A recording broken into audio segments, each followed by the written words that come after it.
Welcome to the stables. I am the DMobo, and welcome back to Echoes of the Past. Last episode, Kyrish got his memories back. And they were Yes, not I good. watched back that session. Holy shit. And as you can hear, they were not good memories. Mm. And Trauma. Yay. not only that, but the Dark Ruler decided to make a little home call to a small little village, Avelia, and basically showed Rhea's lover, Ennie, what actually happened, and promised her a place where she would never be betrayed again. And she took his hand and they disappeared. But I don't know any of that in character, so thumbs up. Sorry about that. The party goes to... Kyrish heads off to bed, with a promise made between him and Gramil that Gramil will check on Amora, as Gondra goes to deal with Zundis, Estrel, and Isolde's brother. Korric goes into the Red Room and has a good time. Bert goes to his room to finally tidy himself up. Sage to go sleep and ponder. Rhea to go meditate. Meanwhile, Gramil and Riku basically bar the door, as pretty much the entirety of the town wanted to go talk to them, but the two of them were not having it. No autographs today. No.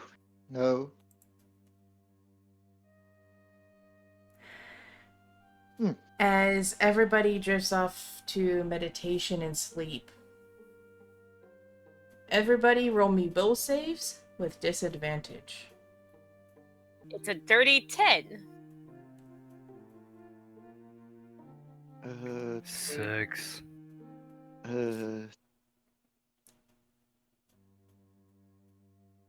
25. 26. Okay, okay, so I know Korric's is 10 because Jesus Christ, his little body is very willful. It's 27 and 26. You said disadvantage, therefore it's She gets 26. +9. Jesus Christ. Elves, Joe. Elves. Pointy, your little willful Nobody motherfuckers. makes Korric do things he doesn't want to do. Korric, after your fantastic night with Toon, you go to sleep soundly. You have no issues sleeping. Rhea, you go meditate, and as you start to empty your mind, you let the issue of your inner feelings wash out of you, and as you settle down, you feel tiny little pressure on your leg as Mr. Flibble goes to sit contentedly in your lap. Sage, you wait for everybody to close their doors, and as the sounds of people sleeping travel under the door, you have other ideas. And you want to push yourself, but your body says no. And ultimately, you go to sleep. Kyrish, you get ready for bed. And as you lay down, Lux crawls out from underneath your neck and curls up in a little tiny snake pile by your head. And as you drift off to sleep, it was bad enough you got your memories back. But now it's more than just flashes and random noises, the things you don't understand. You remember the war table, planning out villages you were going to raid. And then afterward, when you and Bartok were alone, making a backup plan to destroy the patrol. You remember seeing Hadwin grow up.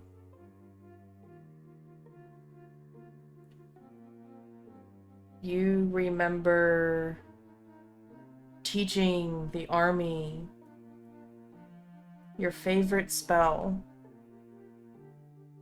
Even though it's being used for dubious reasons, that was the one thing in your life that hasn't been tainted. You remember walking the halls of the castle, hearing screams, smelling blood. And you remember you see the halls, looking around, putting your ear to the wall to try and pinpoint, knocking on various odd-colored bricks to see if it was a hollow point. You remember going out on a patrol and riding past the Singing Mountains. No one understands why they are called that, because it's not singing that they hear, but more of the screams of the mounds and mounds of skeletons, mashed, cemented together around the perimeter of the Dark Lord's territory.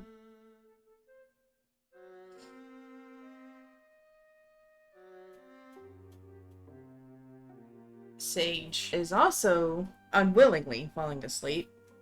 I'll need another will with disadvantage. Shouldn't even roll again. 3 plus 6 is 9. Just asleep on the desk. At the desk, rather. You... Sage just crawled onto the desk. like a fucking cat. As your half-face planted in the desk, you see a campfire with a couple faces around it. The vision swirls in on itself, and as it steadies, you see Kyrish, giving you an odd look, and it swirls again. And all you see is the starry night sky and a city of clay fly past you, weaving around alleyways, running and running.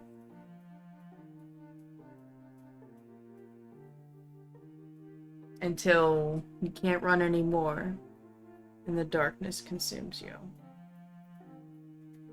In the midst of all this, while everyone could be considered dead to the world, while Rhea is in deep meditation, Vermeil finally retires, patting softly as he can to not wake anybody. Riku, being the last guard, ensures the rest of the tavern empties.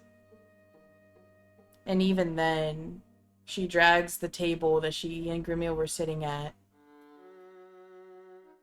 behind her and puts it behind the door.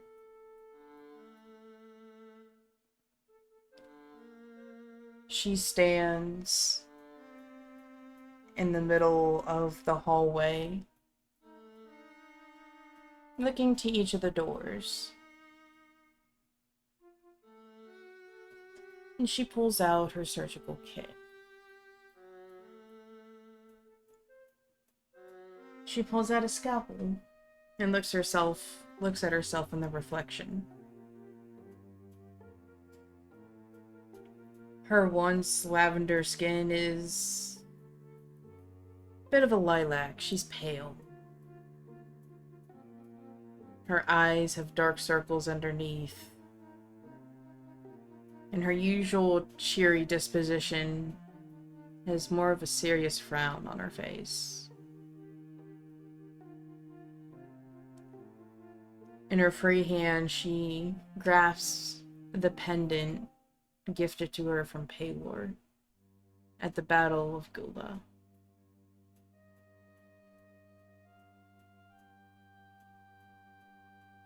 In a soft, croaking, and purring tone, she mutters a few words.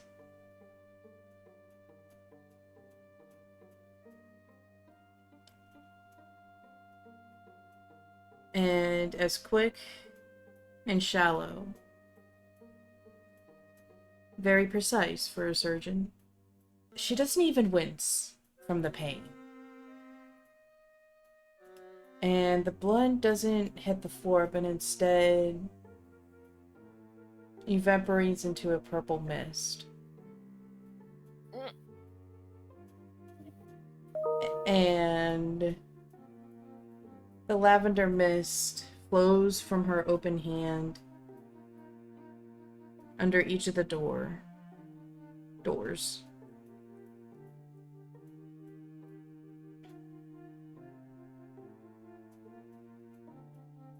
She mutters a few more words. And as she staggers to her door, Gramil, ever so quietly, climbs down from the shadows of the ceiling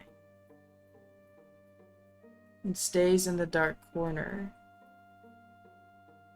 Meanwhile, the mist, it's like a small fountain, but the fountain moves as Riku moves. The mist swirling up him as well. The mist swirling around him, healing his bruises, the sad stitch jobs from before, giving him renewed energy.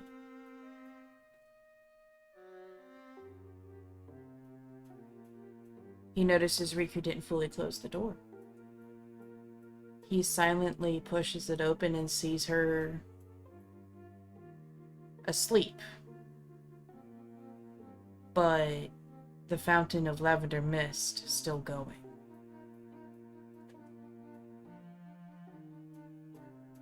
He mutters to himself in his native tongue, rips some of his pant leg, and goes to wrap it.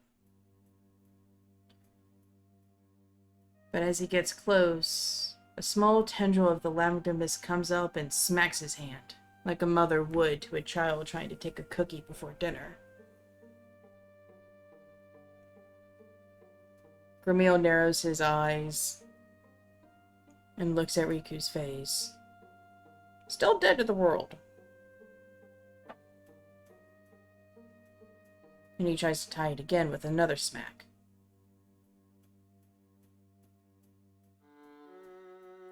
He grimaces, and as he goes in for the third time, he feints the tendril, smacks it himself, and he finally wraps it. But not before a large surge of purple mist goes forth, heavier, thicker, as he ties it up. He makes sure it's good and bound, and there's no more mist before he properly tucks her into bed, walks out the door, and goes back in his room. Rhea, you are the first to awaken from your meditation. You feel rejuvenated, full of energy. Something you haven't felt since after sleeping at Amora's.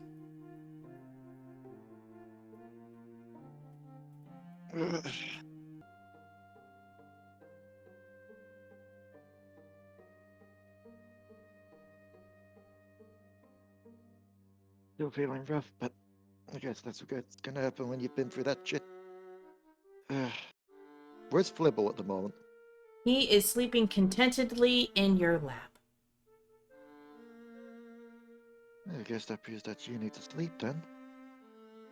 Sure, flesh and bone after all.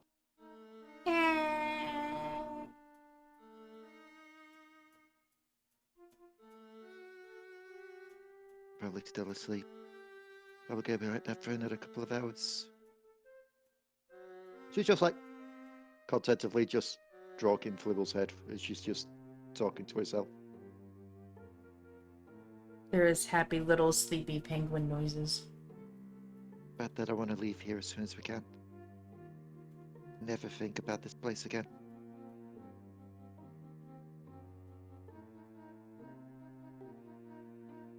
They looked last night.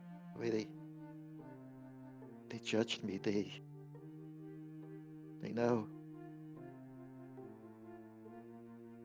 If they know, it's only a matter of time before Ilya knows. See if I could wait it out. See how things went.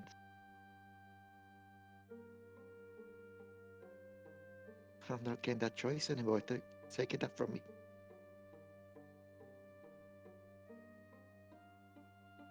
I need to wait for Sage to get her memories back. It needs to be her choice, not mine. What if they don't give her that choice? She's just gonna close her eyes tight and just try and focus back of in the moment.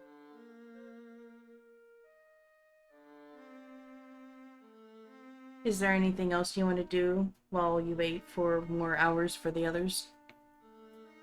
As a way to try and calm herself down, she's just gonna say a silent elven prayer to Corlin. You've always been Sage Rhea to try and guide us, that kind shouldn't suffer again, but what if the suffering is our own making? I need your guidance, Corlin. I need the guidance of the forests. I need guidance of the elves. So why does it feel you're more distant than ever?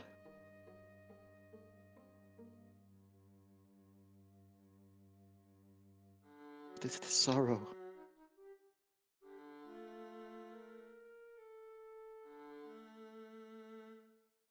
Please, I need answers. A sign, anything, please.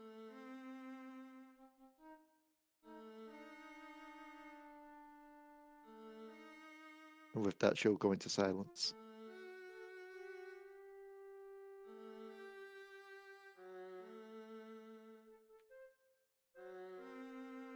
Wasn't even a D20. Shit.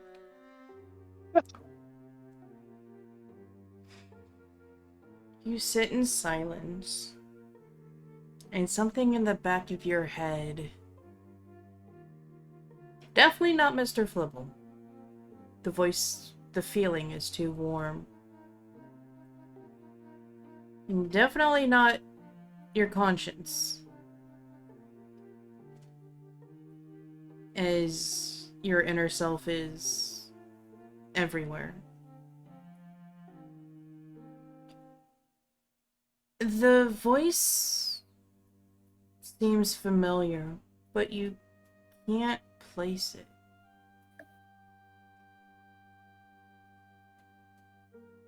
Go back to where it all started. You'll find your answers there.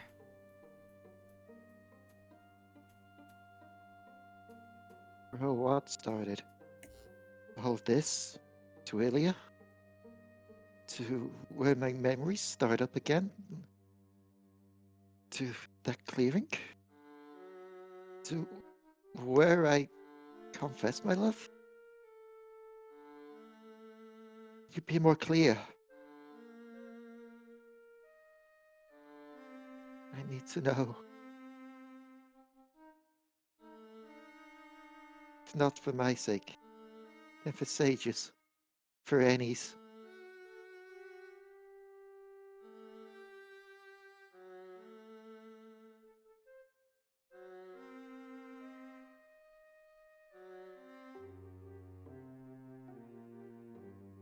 There is a simple flash.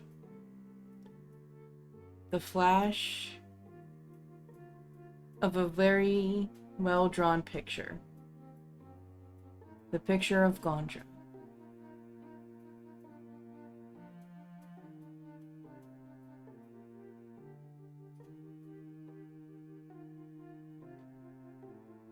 The same one that we saw in Riku's cabin? Yes.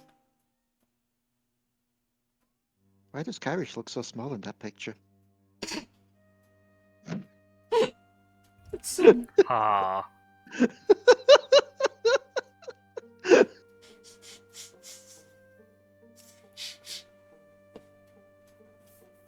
Back to where that photo was taken. Not photo, that back to where that was done.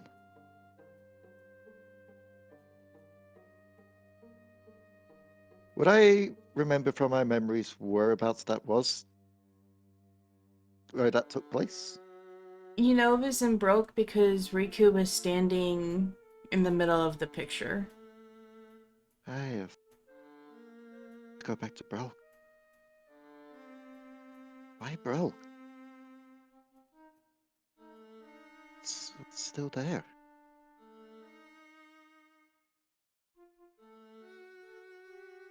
Riku would know. If it's that picture and Riku's there, Riku might have answers. Is there a window in this room? There is. So I'd be able to roughly get an idea of what time of day it is. It is roughly about the middle of the night. Gotta be awake for some time longer. Right, keep that in mind. Focus on other things. Focus on other things. This is where she's going to take her journal that she's been writing in. Flip to the back page of it. She's going to start writing down so the symbols and runes that she's seen both on the books and on Sage. And just start to make notes there of what has been revealed or what she believes has been revealed to be what they are. Going off the idea of she'll have seen some of them light up when Sage casts spells. Going off the idea of what those could be. You would see... Oh no, you would have seen them all because, Nikki time in the prison. You would... I will send you a list of all the spells that Sage has casted. Not my fault. That way you know exactly what they are. Oh shit. Oh wow. But as you do this, the sun begins to rise. Korric, you wake up first, and you don't know if it was 2 or just the satisfactory feeling of basically leading a wolf army to save your friends. Kyrish, you also awaken.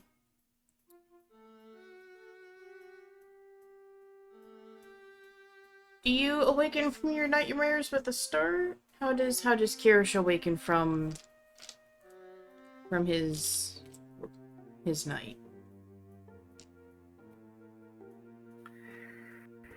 At this point in time, the poor guy's had shit sleep basically since the start. He's almost gotten used to these nightmares. So without waking to a start, or with a start, he just lays in bed, just opens his eyes,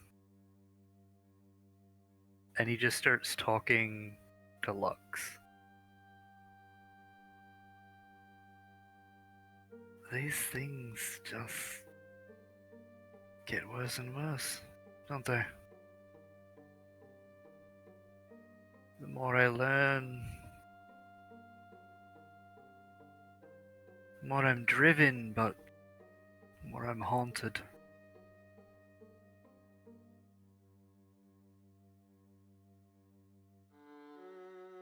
Lex is going to unravel from his little snake pile and makes a new snake pile upon your head, but unravels just enough to where the length of her body is laying atop your nose. Cool. Well, at least you don't have to suffer it alone.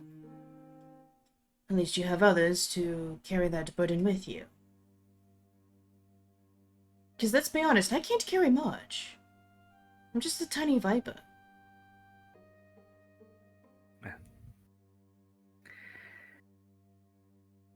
Sitting around thinking about it doesn't get anything done, does it?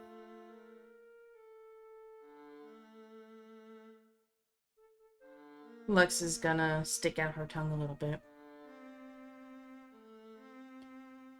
Have you taken one of those health potions? You smell healthy. And, well, not like injured like you were before. Healthy. And as you sit up, you realize exactly what Lex is talking about. Your body carries no bruises, no cuts, absolutely nothing. If anything, you do look healthier, a little bit stronger. So, first off, everybody is fully healed. All hit Oh! points. Yeah, full hit points, no non-lethal damage, no negative modifiers. If you had any of it, get rid of it. You're full health. I was about to say, I am feeling healthy on 7 hit points. Sage, you slowly raise your head up from the desk, and you see that your glasses are neatly folded and put out to the side just within fingertip reach. And you notice that your neck seems a little bit colder, but you see a little blue blob. Okay, cool. Scarf. Got it. Scarf. Blanket? Why am I warm? Hi. Oh, scarf. Scarf is off. Glasses are off. What the?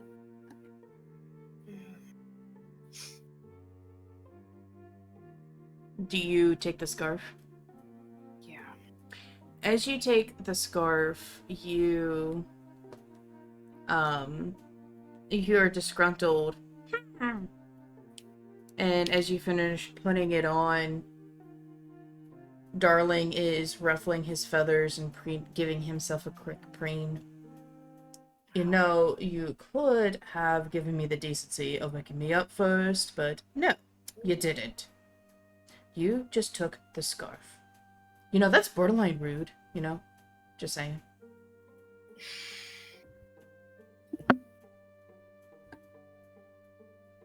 Time outside note. How long? I've talked to you this whole time, but you've never talked back.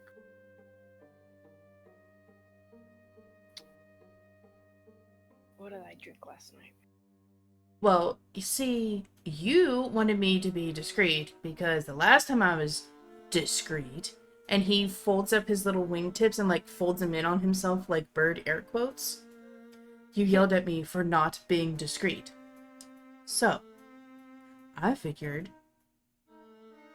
just put up the facade that I still couldn't talk because, oh, I don't know. Well, how does Kyrish call him? Oh, that turkey shit.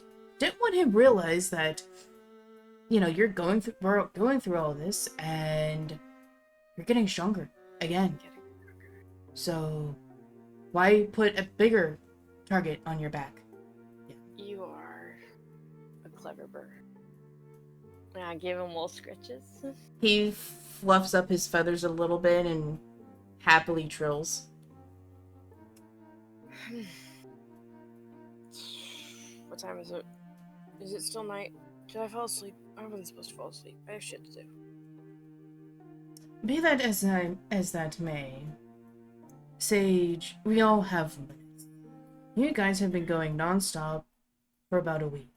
Yeah, you have a rest here and there, but 2 weeks, a week. I should be track. let's just say out of 7 days, you've had about 4 nights rest. You've done a lot in a week.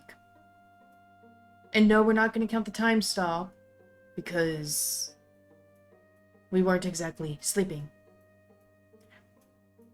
So, yeah, There's a lot to do.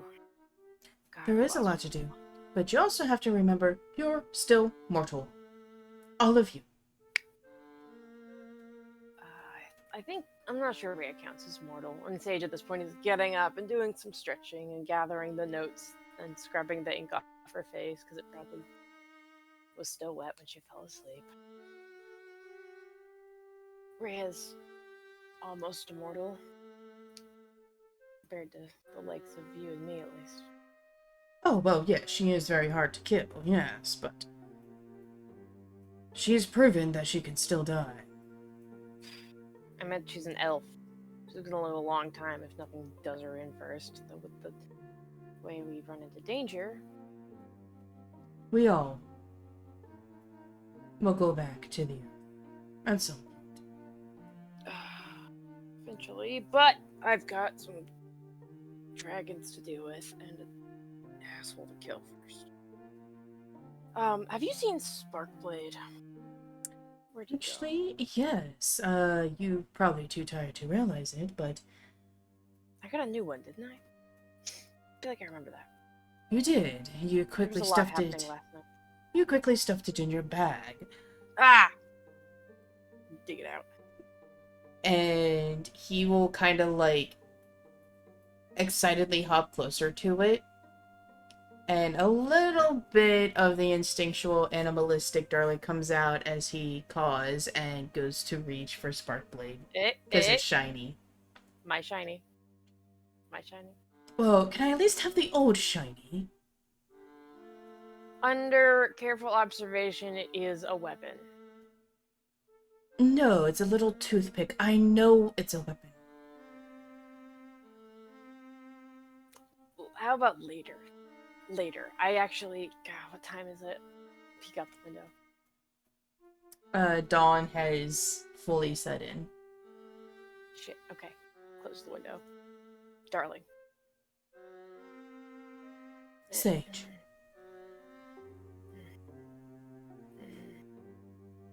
Why did I name you that? That's a weird name. What was I gonna say? Oh, yeah! How much do you remember? Well, pretty much everything. He's going to inspect a claw. Okay, that's what I was afraid of. Great. I need your help with something. Yep. Is it going Rubber to hands. put you in harm's way, or is it going to get you in trouble by Uncle Bert, Mother Riku, or your 2 brothers, or Rhea? No. Ideally, no. But here's what I'm thinking. I was gonna do this last night. I didn't mean to fall asleep, but it was a lot. Yesterday was a lot. And Sage is gonna take out her own notes, spread them on the desk, take out one of the books she took from Mithrune's castle and spread it out, and take out the Sparkblade, and go. I'm close. I wanna... How much did the old me know about blood magic? I never even heard of it until you woke up in the field. Well, until we started talking about it. It's not encouraging, but I have been studying these every night, whatever free time we get. And I'm pretty sure there's got to be a way for me to do it.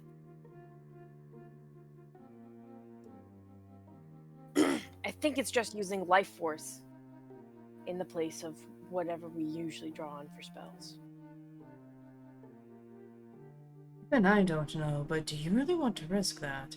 Remember what Kyrish said when Riku was going to make the first summoning stone? Do you really want to do something when you don't even have clear control over it? That's dangerous. Buddy, we don't have clear control over anything right now. Mithrin is running circles around us. We barely survived multiple fights. And we're crumbling from the inside out. I don't want to learn blood magic to use it in combat. I want to counteract whatever he did with us and make it permanent. I mean, fight fire with fire is a good tactic and all, but I feel you should bring this up with the others. I can't help 3 of them. And I'm not sure what Korric wants. But I don't want them back.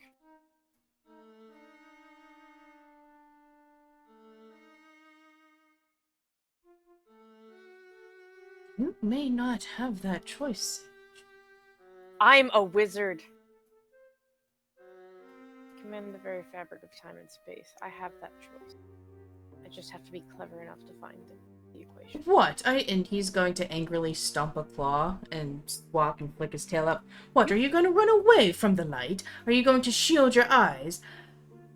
We've seen it 3 times already. The white envelops us all. And it leaves behind someone broken, and I can't afford that. I'm not arrogant enough to think that my story will be any better than theirs. You don't get into this kind of life because you lived happily. I like who I am now. I'm not going to have it be changed. Not against my will. Mithrin did something to us. I just have to make it permanent.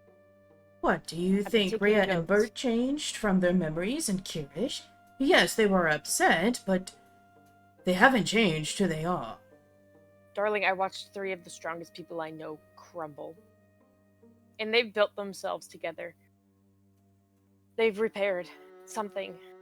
Even Kyrish, even though it was yesterday.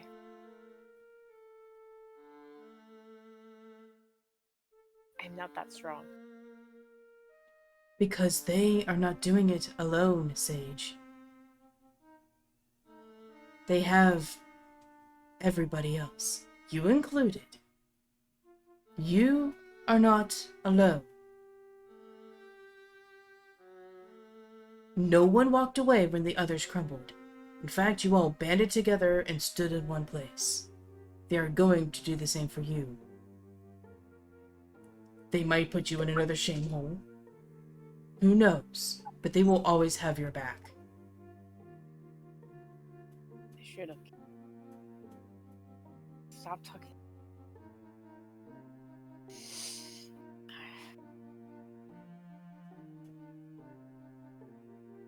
Damn it, darling. And Sage had the knife gripped and instead just throws it into a wall. Kyrish, as you wake up, all you hear is the soft thunk of something getting stuck in the wood.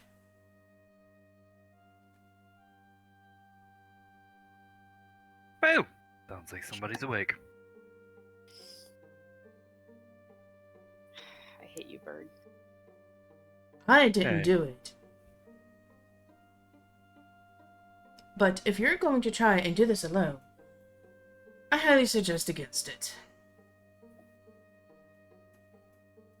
You can't control me. You're a raven. You're my familiar. You can't stop me. Oh, so me basically picking your fingers until they're broken. You'll still be able to do everything. I think that would stop you. Remember, Sage, I may be your familiar, but it was consensual. No, I don't know. I haven't summoned you since I woke up. I don't know anything. We know nothing. At this point, Kyrish, when you leave, Kyrish and Rhea, when you open your doors, you can hear angry bird noises coming from an enclosed door. Of course you don't know anything because you don't fucking remember.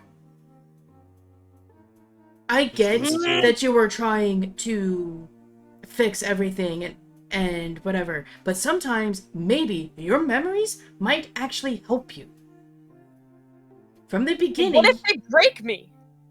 And then I'm useless.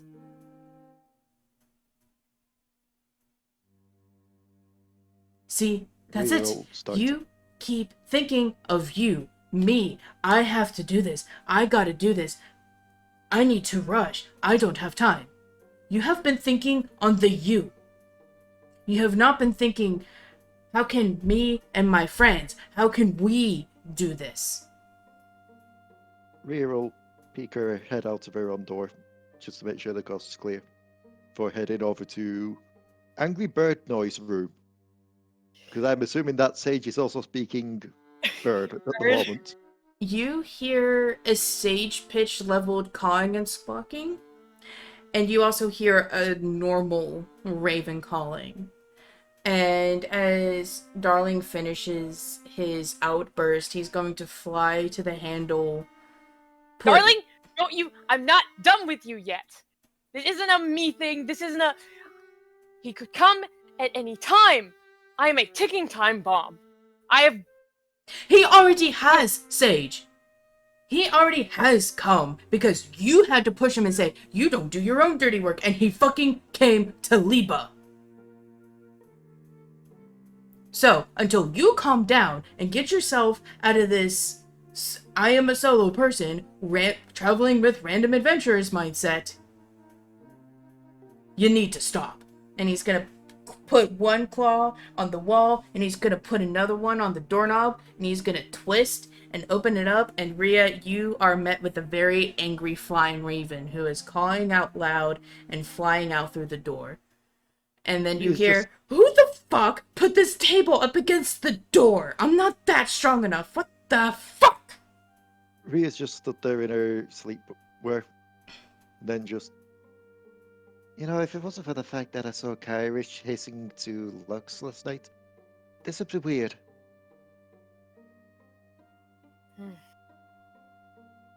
Magic bits. So, what was all that about?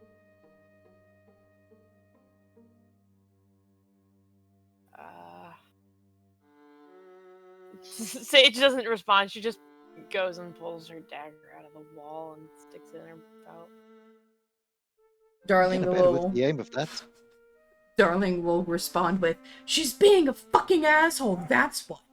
She can't understand you, idiot. There's an angry caw. I need to look something up real quick. I am absolutely curious now if Libba would be able to understand this. That's actually what I'm looking up. Nope, not yet. I'm good. I'm good. Hi, good morning. Are you sure you're good? As good as any of us can be. Given how I'm... Can't speak for the others, but given how I am, that not that good.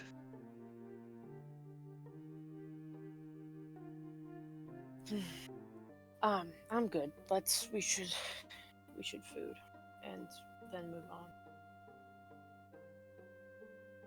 If you don't mind, I'm gonna eat in my room. Did I wake you up? I think Darling got loud. I'm sorry. You I don't only sleep. need 4 hours of... What's I wrong? don't sleep, I meditate. Why are you eating in You your room? Not to I be don't- nosy. I don't want to face them. Them? The citizens of this town. The residents. This is Liba, right? Yes. Right. a lot of Lieber, a lot of the trolls and such. Pete's friends. There were people who stopped at Helia at some point as well. They know about me and Annie. And yet last night, a lot of them saw me kiss you. Yeah, it was a good startle tactic to get me out of the possession. That was good, thank you. I'll go explain that to them. She'll close her eyes. Just don't think they'll believe it. But you can try. Well, we can't control other people. Fun fact. We can only control ourselves. Oh, but it's perfectly okay to basically say that, you control me. Yeah, okay. And You are my familiar, you don't count! he's going to land on the table, and there's going to be just an angry squawk. It's not even language, it's just a squawk. I love you too, buddy. I do. But sometimes you have to let me do the things I have to do. Kyrish, you walk out of your room, and you see a very angry Darling, basically angry standing on the table that's in front of the door to get out. He is very poofed. He is a very poofed bird. So I feel like I need to just ask this, Kyrish, if you don't mind. When I speak to Flibble, I don't speak penguin, do I? No. Do you speak snake when you speak to Lux? You speak raven when you speak to Darling? Does she? No. Oh, I guess I'm along the same lines as I don't Korric then. think Flipper was a familiar. unless I can understand penguin, but I don't think so. I could be wrong on that. Let's, I'm gonna move this table unless you guys think I shouldn't. I really don't know why there's a table here. Is there like a keyhole on this door? There is no keyhole. It's just a knob. I'm just gonna Jill. go. Give me a second, Sage. So, what's up with Darling? What's wrong with him? He's mad. He's fine. He's just Rhea's being a little bitch. Rhea's Oh, gonna I'm listen being to a see if little she can hear- bitch. At least I'm not being a selfish asshole, putting everyone in danger, practicing basically the art that got I the am whole not world putting into this everyone mess. in danger. I am in I was- control. I was about to say Rhea's gonna listen to see if she can hear anything on the other So- side of the door. We can obviously hear that something is up between those two. Oh, with them yeah. arguing, right? Okay. Oh, yeah. So, Korric, as you saunter out of the red room, Solus pricks his ear up and Rhea turns did towards wanna do the something. door. Yeah, I know. And pricks yeah, I got his... an 18 on listen. Damn. Oh, they're not. Uh, They're not being quiet. Oh shit, did our spell slots reset? Yes, everything reset. Okay. Let's go. But Solus will prick an ear up to the direction of the door and kind of look up at you, Korric. Kind of whine and start pawing at the door. I think it should be safe So- to open up the door, Sage. I think I hear Solus or one of the other pups. Kyrish, while they're arguing, Kyrish is casting tongues on himself. Oh, you asshole. With while trying not to alert them to him doing it.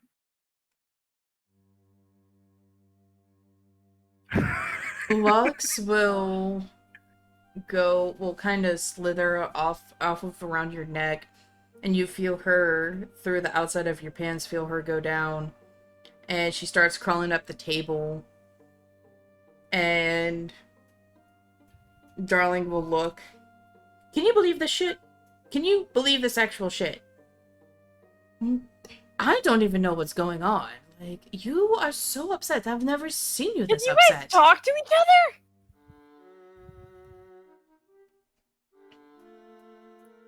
I mean, yeah, we've Fair point. been Can I able to- understand Lux? You can't understand Lux, but you obviously understand Darling. Kyrish, you can understand the whole conversation. Well, of course, we've been able to talk to each other ever since that you and Kyrish, got into your master's house in the first place, like, you were all like, oh, hell no, not another person, not doing that again. Us animals, you may be antisocial, but us animals are not. Okay, not gonna lie, I was thinking about eating you and then realized you were like 3 times my size.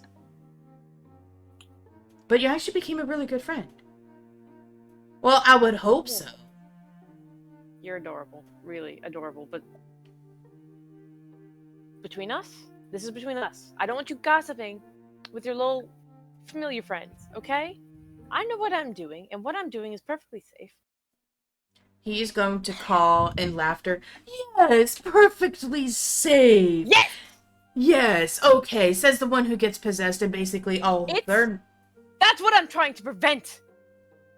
Yeah, if all these animal noises gotta happen, I'm gonna go get dressed.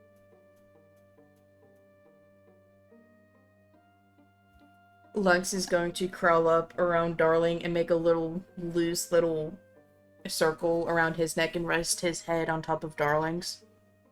So what kind of idiot idea do you have this time? Darling, she just Darling, wants... if she asks what I'm doing, you don't get to answer. That's my business. I get to answer, and I'm saying no, I'm not answering. I am a wizard. We are esoteric, and our secrets are what we are. He's going to fly up to the top of the door, sir, and in the corner so you can't reach him. Oh, I hate you. I hate you. Just you wants fucking to... bird. You stupid fuck. She just wants to try and practice blood magic to try and fight fire with fire. You what? You turn on Kyrish. Was that you what in common? Yes. She'll just stick her head out. Just like... I'm sorry. Why? What? Can I help you? Who what? Not you. Can you help this group without putting us all in danger? That's what I was trying to say, and she's like, "Oh no, I can do this without putting them in danger." Why can you understand? You cast a spell, didn't you? God fucking. What do you mean? Hello, Rhea, you're not part of this. spy I'm part of this group, and of the therefore I'm Turkish part shit. of this. Yes, yes. It seems I picked up a few things. We're not having this conversation. We're not talking about this. Oh, indeed Also, we are.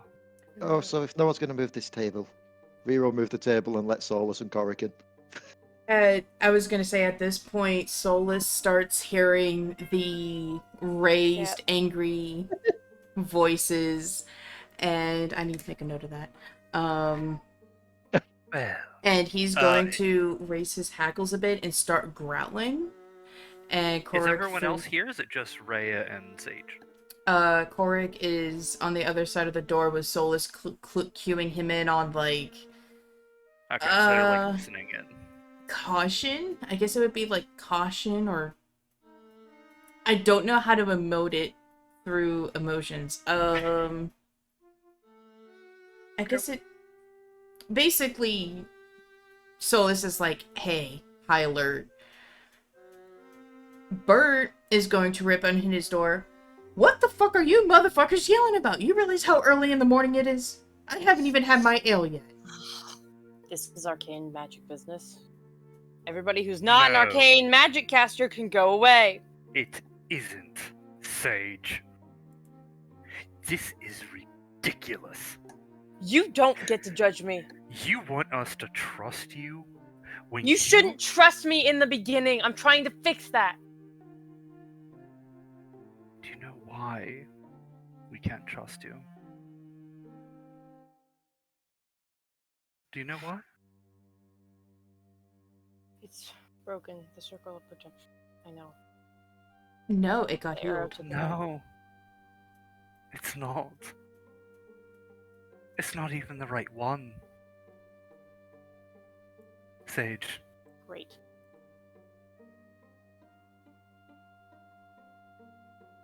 So that's, yeah, okay. So that makes a lot of sense. But also, this is what I'm trying to fix. You realize that, right? Do you realize that what you're doing is likely to get you killed or any one of us? That's what I tried to Why- tell her, but nah, she said she was Darling? gonna be fine. That's why I tried to do it alone, darling. Yes, and it seems like your familiar has more sense than you. Because, Sage, if you were actually alone, like, by yourselves out in the wilderness, I could understand this. But you have a family. You have the Gondra family. You are not alone, and I can't get it through your puffy skull that you are not alone.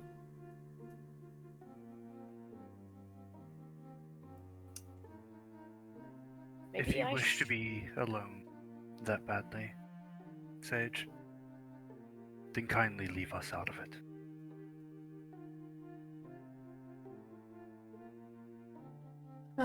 Kyrish, that seems a bit harsh. I don't think anything could have gutted Sage more. I We think can't. I think she leaves. Like, We can't have a party that can't work together.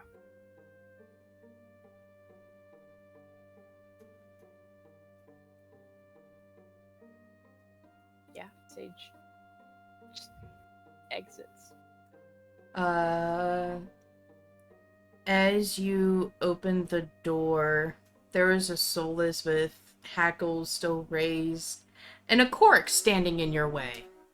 God damn it! Not you. Get out. Leave. Move. I Wow, don't even know what's Sage. going on. Wow, Sage, that's a bit rude.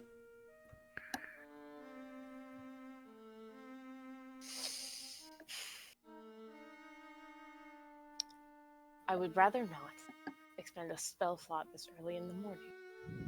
Especially not on somebody I would rather not hurt. I would like you to move. Now. Ooh. I have no problem wasting spell slots. Uno momento. Do it, Glen. Sage in her place, man. Fucking do it, man. Shame hold that Uno bitch. momento. 1 second. Oh, fuck. No. Let me. Nope. I got What a check- bunch What of. check do I have to make to leave? I got a bunch of new spells. Nope. Hold on.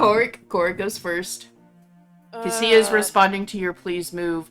At the threat, Soulless immediately goes defensive. His face looks hesitant, but his ears go back, and there is a soft, deep growl. I think, Sage, you may have pushed it too far. Oh, great. I can understand the wolf now. No, that was Darling. Oh, that was Darling? That was Darling. Okay. One question. When something says aquatic, that means it has to breathe water, right? Yes. Damn. Are you gonna polymorph me? Please do. Please don't! No. Oh my god. Oh god. And poor Rhea's like, what the fuck is going on? I'm just trying to get dressed. Oh god. Squeak. Oh my god. I'm gonna have- I think I know what I want to do, but I'm not 100% sure. I gotta look at the rest of the things. What are you looking for? Well, I don't want to give it away. You can DM it to me.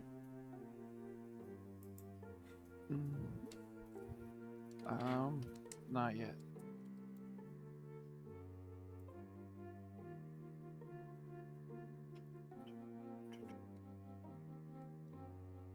Nah, we'll go with the other. We'll go with the original plan. I am going to wild shape into a black bear and plop myself in the doorway. Yeah. Right in front of the doorway? Right in front of the doorway. Soulless feels Sage, Kyrish, you can see Korric. Just look up at Sage from atop Soulless's back. And then you see him grow taller and whiter. Solus ducks down and backs away, but moves off to Korric's side as you see him his clothes seem to melt into himself and blend into fur. And Sage, you don't get very far because now lying in your way is an orange bear the size of a black bear, which is about, 800 pounds and 7 feet long? Black bears are closer to 400. That's really big for a black bear. Okay, I don't know. Black bear Okay, closer to 300 or 400. Grizzlies max out at about 6, and you're thinking about Yeah. polar bears. Yeah, Oh. a really big black bear is like 500. so Like stupid big. you see Korric, an orange bear the size of a black bear. And Solus, standing by the bear's head, is still growling. God damn it, Korric. Right, undressed now and what? Where's the bear? It won't. I just want to leave with dignity. Not forever, just a minute. Please. Darling is going to land atop the bear and cock his head at you. Considering what's going on right now, do you really think that's a good idea? You're supposed to be on my side. But you're putting yourself in danger, and I can't... I'm trying to avoid hurting the people I love anymore. They are so hurt already. I can't bear to do it anymore. I'm assuming that wasn't Bert. No, that wasn't coming. Yes, but... Sage, you're doing it in a self-destructive way. Blaming yourself with something that is out of your control. You said it yourself. Sage. I told him that he wouldn't do his own dirty work, and look what he did to this town. Sage. I don't want to hear it. I don't. Please. Then don't hear it then. And Rhea's just gonna pull Sage in for a hug. Feel it.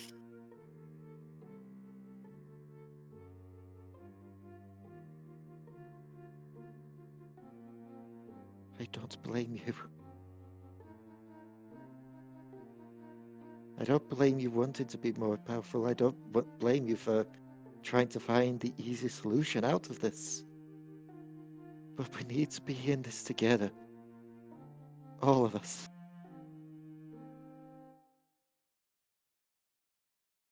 Divided we fall. United we stand. Are they still around in the same area? Yeah, Oh, I'd yeah. say we were still in like the corridor. Yeah, like, Okay. there is no moving forward because there is a Korric right in front of the doorway. Happy to help. Guys, I realize your sentiments. But if she insists on doing these stupid, dangerous acts without saying anything to us, how can we honestly want to keep her around? She's going to be a detriment to any of this. She'll look to Kyrish. You didn't say the same to me when I did it. You also don't keep doing it. Do I not? I tried to take out the governor and several of his men by myself. Well, And that's look where part of that your got job me. description, Rhea. I mean, it's kind of part of the goals. And is it not part of a wizard's job description? To try and find magical means for solution. What, to be suicidal? This is not suicidal. I know what suicidal is, Kyrish. I died, if you forget. I died back there, because I gave my life for you all. Yeah, but you didn't just run out and say stab me, you kind of put up a fight about it. Listen. Sage, we all actually do care about you. Alright, believe it or not, coming from a homicidal penguin, even I care about you. And I get it. Rhea felt the same way when she thought that I was a figment of her imagination. But you being possessed is on a whole nother level that we don't even understand. And it's commendable you want to learn about it. But trying to do it alone when you have a whole bunch of support, it is semi-suicidal. I have so many. I don't know how I feel about getting life advice from a homicidal penguin that started as a figment of somebody's imagination.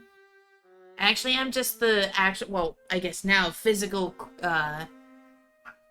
incarnation of Rhea's rage and bloodthirstiness. She's just she's a lot better at dealing with it than I am. But that's not the point. Do you know what it's like to be that helpless? Prisoner in your Yes. own mind? Yes. Yes. It's bad. Bad. I had to watch. Nisana was taken from me, Sage. And I couldn't do anything about it. But I bided my time. I got stronger. I found the means to do so. I found the people to help me with it. I found you lot. I found Gondra. I relied on you back then. All I'm asking is you rely on us lot to help. I hate the thought of being useless. You're not useless. You What are the basically wizards? stunlocked a dragon.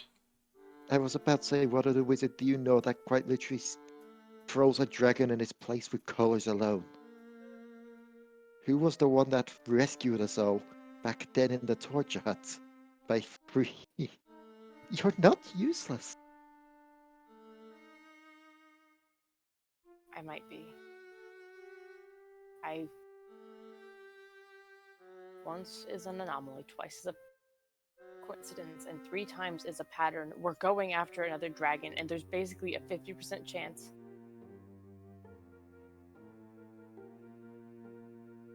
You know who I have? Listen, I super appreciate the illogical attachment expressed here in the face of one bird being unable to keep a secret. She kind of wipes away her face as if refreshing and trying to push down something. Darling is going to hop from Korric, Bear Korric, and flutter over and land on Rhea's shoulder. And he's going to put out a wing and tap your forehead because that's all he can reach. If it wasn't so dangerous, if I didn't fear for your safety and what the repercussions would be afterward, I wouldn't have said anything.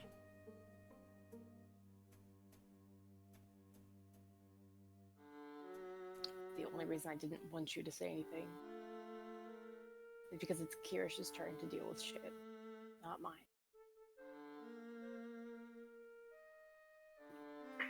It's our turn, Sage. It's never any one of us. We're all dealing with things. Kyrish is dealing with his memories coming back. Yeah, I We're mean, by dealing with your own all admission, your this. memories were pretty bad, and I am. Not that they were just bad. It's that they don't feel like they're mine. I don't want mine back. I'll be honest with you, Sage. I have days where I don't want mine back either.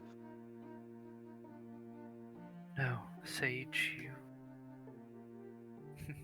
You probably don't. You very likely don't.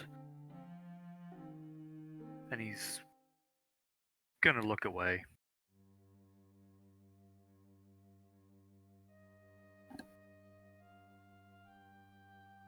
Lex is going to curl very tightly atop Darling's head and basically springboard herself and land on your shoulder and then curl up in her normal place around your neck.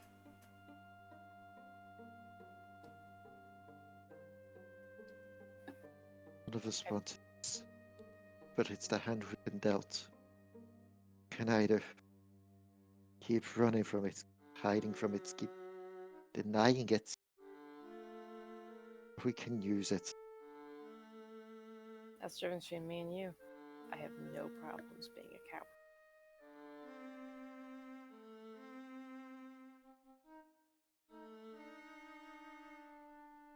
But even cowards get backed into a corner sometime.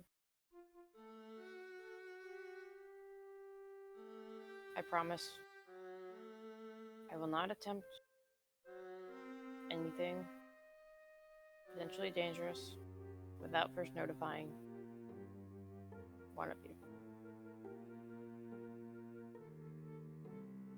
Are you satisfied? Without looking back to her, he just says, that would be preferable, yes.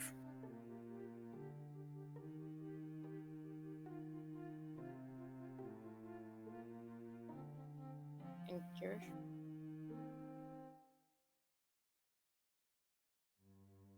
Later, will you Yes. tell me about our teacher?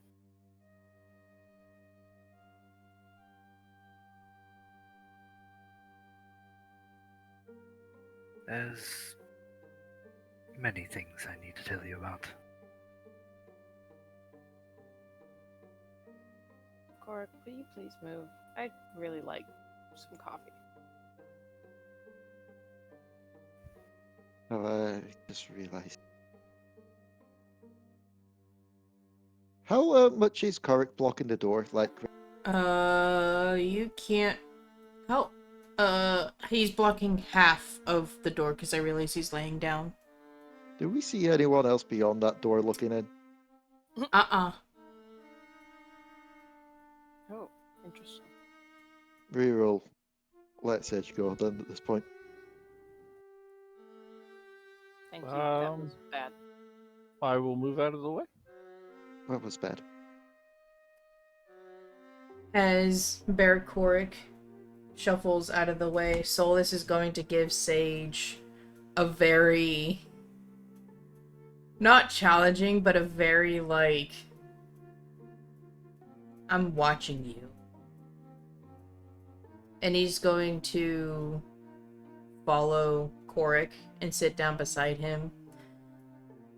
As Korric moves, you see Keith holding a mug in his hands. Well, now that you all have had your family squabble, do you feel better? No. I would really like to pretend that didn't happen. Well, aren't you hilarious? This is Keith, right?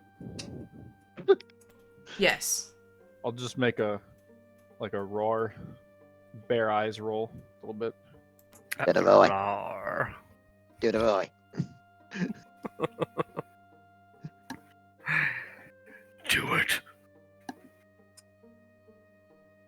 Yeah, it seems that since you've gotten a good lay, seems you've actually let out your animal side a little bit. Good for you, buddy. So proud. Ugh, TMI. Brushing past. Please tell me there's coffee at the bar. I'll do you one better. I got two pitchers here. Enough cups for everybody. I take a picture. So, where's everybody else? I haven't seen Gramil, Riku, Mishu, or Cricky at all today. Not too I don't sure. know. We just I do woke have up. I do have something to ask of Riku when we find it out. from outside, the tavern door opens, and there is Mishu and Cricky. And Cricky is dragging a very large deer. There's the answer of where they were, doing their hunting for place. Rhea will sit down and take them both sorts of rest. I got a proposition I need to make, if you don't mind. Oh, a what? To A who? proposition. Okay. To Gondra as a group, to us all. We should get Riku and Camille in here then. They're as much as the group as the rest of us. That's fair. And Sage will take a sip out of the pitcher of coffee and go, I'll go find them. Riku probably is going to have more to say about this than everyone else. Oh yeah, speaking of Riku, before she went to bed, do any of you guys know what the hell this is? And he's gonna hold up an ice blue stone. Is that a Mars? No, wait, Is that a teleport stone? looks like one. Is that what this thing is? Is that why she needed, like, something of me? Is that it? Your teleport stone. Wait, she made a teleport stone of you. And didn't tell you what it was for. She just said that if the party got separated, that if you guys and me got separated and you needed me, they needed this thing. Actually, but I feel like she's made that so if we ever need help, and if you're willing, you can come to our aid. Oh, well, I kind of wanted to come with you guys, but, like, if you're full up or don't... And he's going to just kind of, like, look at the stone. It's more a case of if we get separated. You'd be surprised how often that's happened. In either case, if you're against him, then we'll gladly have you. Of course. Man, Just Sorry, don't be in Rhea. midair when we use it. That tends to end badly. Keith is going to blush and stare very intently at his coffee.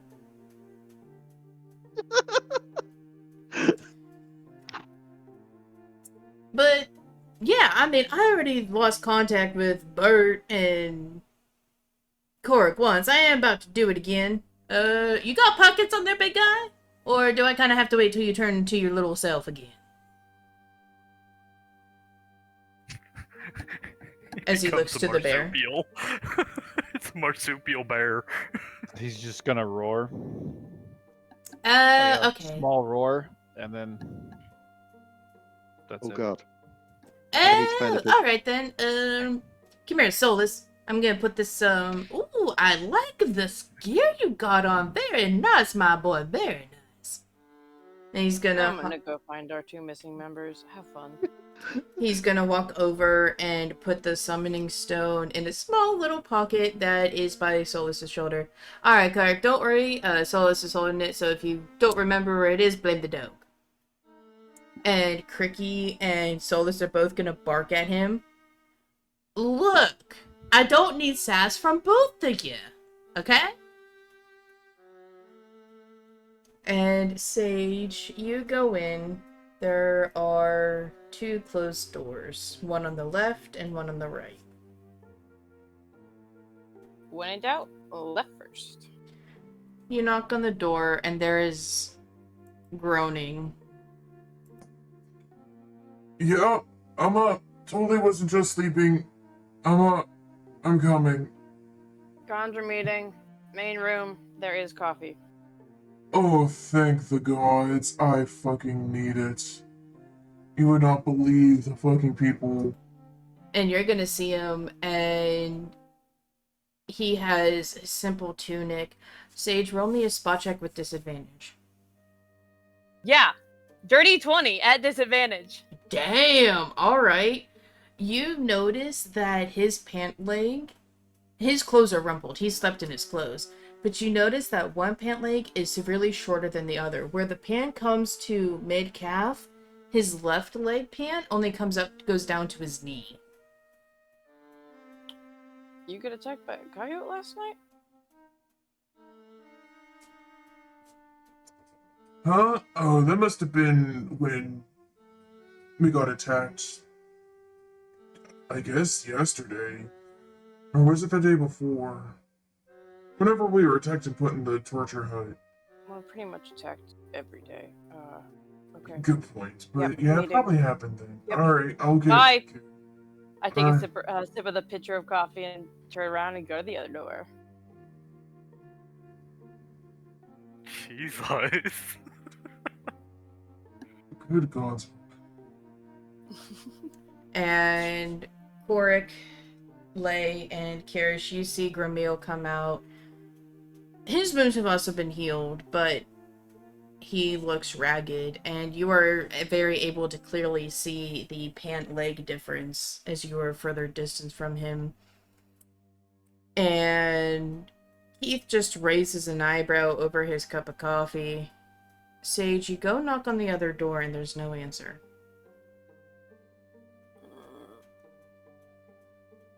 Riku!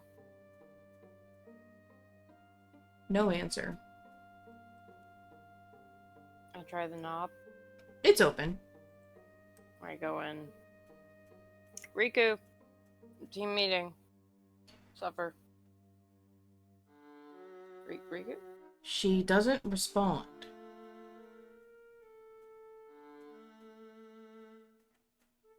Alright. We've been through enough shit that Sage immediately just on high alert. Is running through spells as she creeps closer to the bed. Because Riku looks like she's in the bed, right? She is.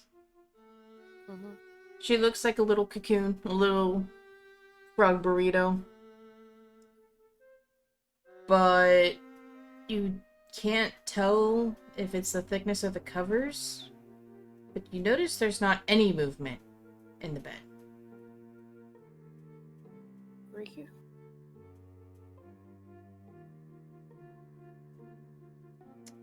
The only thing that you can see is the lavender top part of her head.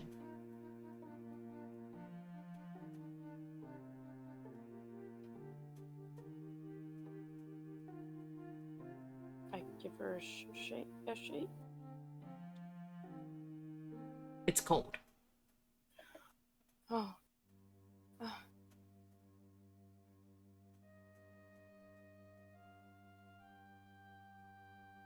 Just frozen for a minute.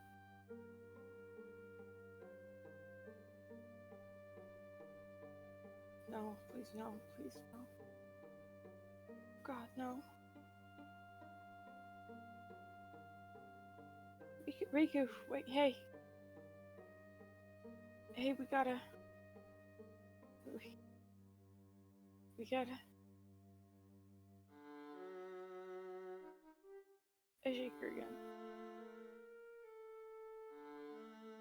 You shake her again, and the top part of the blanket falls off. And you notice... You realize that Grimil lied to you. Because you see the exact same fabric upon Riku's hand.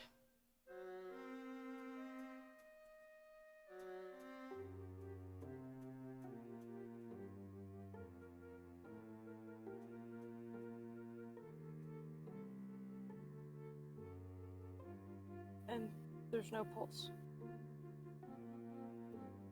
You have no medical knowledge. You have no idea. I know enough to find a pulse! You don't know the anatomy of a frog.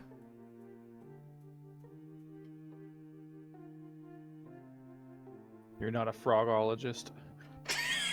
No, I'm not a herpetologist.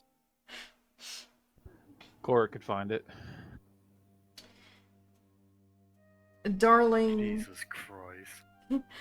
Darling is at the table, kind of finally settling himself down, and everybody there sees him straighten up and snap his head towards the bedrooms, and he takes off. Yep. Okay. Stuff is up. Oh, God. God, now what? Kyrish is Real- going to follow after. Same with Rhea.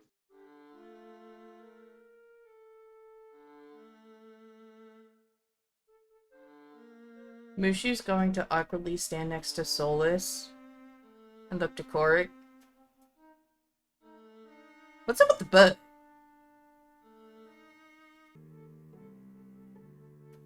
With the bird?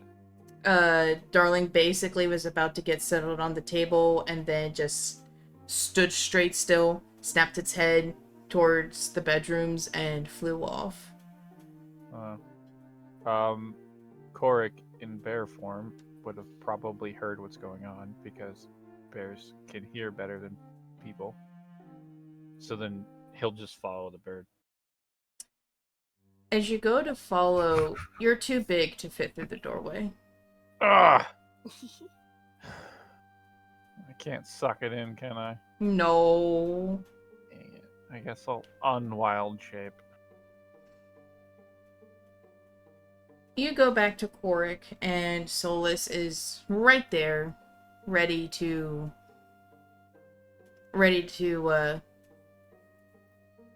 basically catch you as you shrink back down to Korric's size, and pads after Rhea. Sage, as you are trying to figure out what is going on, Darling lands by Riku's head and looks up at you. Alright, so what's going on? Give me the deets. She's panicked. She's shaking. She shakes her head. The party hears Darling start to caw, almost rhythmically. Kyrish, you remember this being an alert call.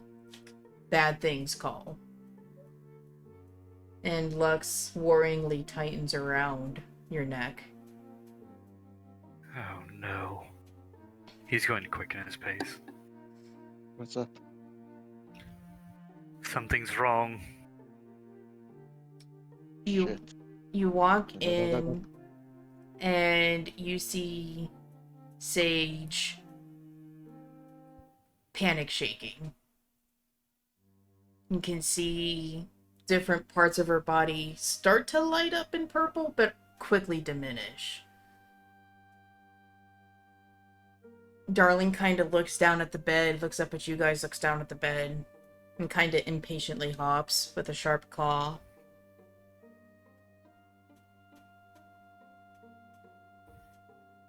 Riku? Unresponsive. You found it like this?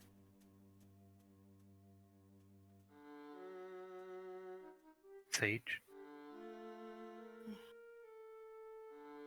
She's cold. Any wound marks? Any sign?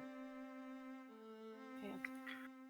So isn't she supposed to be cold? Or aren't amphibians cold-blooded? Her hand. Keith's pant leg. Meal. Grameel. I said the Grameels.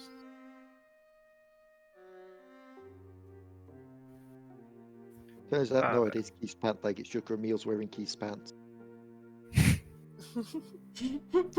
I knew they were more than friends. Oh god. Jesus Christ. Kyrish is going to start unraveling the blanket around her.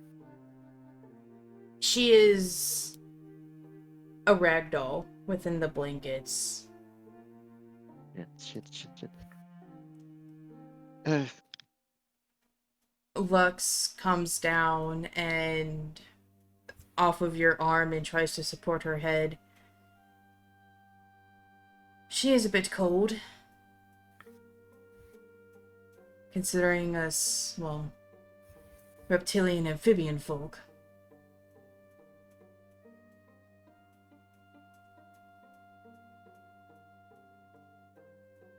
Mushu, do you know if there's any healers here? Mushu is not behind you. But druids are able to heal, which thankfully Korric is one. Korric? Mm-hmm. Are you... Oh, you're not a bear anymore. Great, great, great.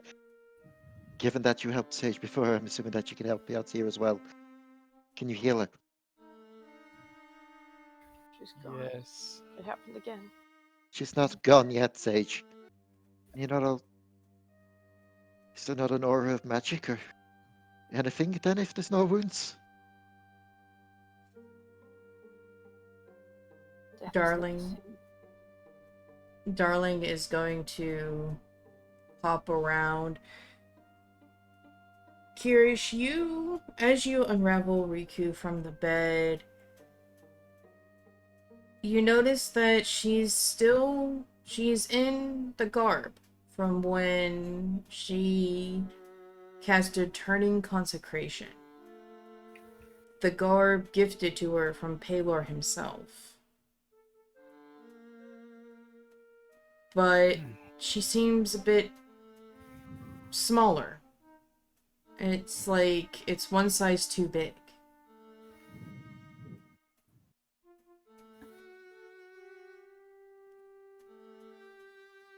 Interesting. Darling, She never even changed last night.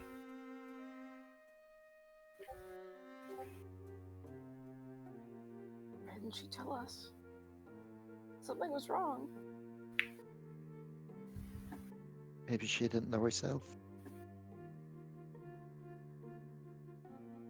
Lux moves from her head.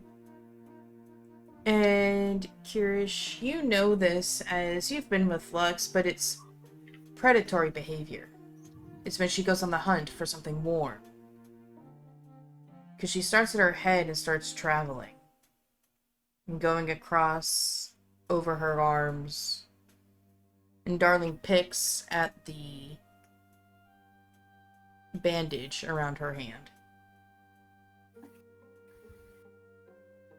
There's a bandage on Riku's hand, yes. Riku's hand? Okay. Yes. And it is the same fabric as Grimmeel's pants. Black trimmed with blue. He's going to take note of the fabric and start to unbind it. Darling backs off. And as you do, when you take off the bandage, Lux stops. And she doesn't say anything, but through your bond you feel warm. And as fast as she can, she basically like springs herself again like she did a few minutes, like 10 minutes ago. She springs herself forward and she wraps around the hand tightly as from her hand, the open wound, lavender mist starts pouring forth once again. Wait, What is this? Stop it! Put it back! what? I see that. Put it That's... back, put it back, put it back. That's not blood.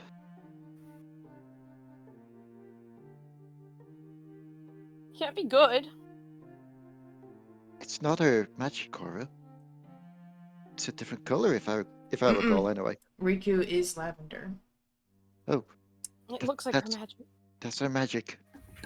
Upon hearing the two of you, Lux is going to go to her wrist and she is going to constrict.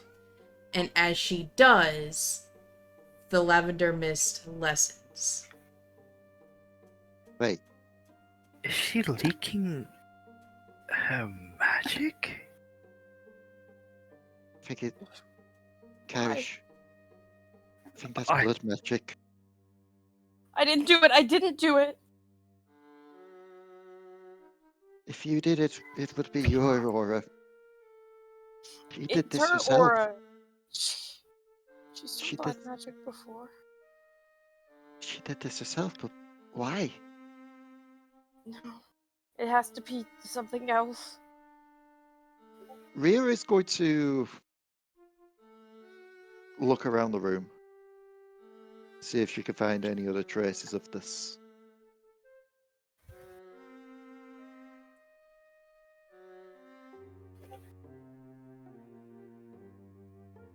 Roll me a spot check. Okay. What is my spot bonus? Let me check. Kyrish is going to, in the meantime, bind up the wound again. Okay, and I get a +2 to Lux this is as well. going to, as you bind it, Lux will release. Kyrish, roll me a spot check with advantage. So that's a 21 from me. Oh my god. 18. Thank god I have a 10 modifier. Oh, yeah, no, I rolled a 9 on mine, but 10 modifier +2 racial as well. Rhea, as you take a quick look around, you see lying on the desk her surgical kit, and beside it a cloth with a blade, and another cloth like she was about to sanitize her equipment. Kyrish, you notice even though you bound it, as soon as Lux started to relax and relax, you notice that there is very faint lavender mist seeping through the edges.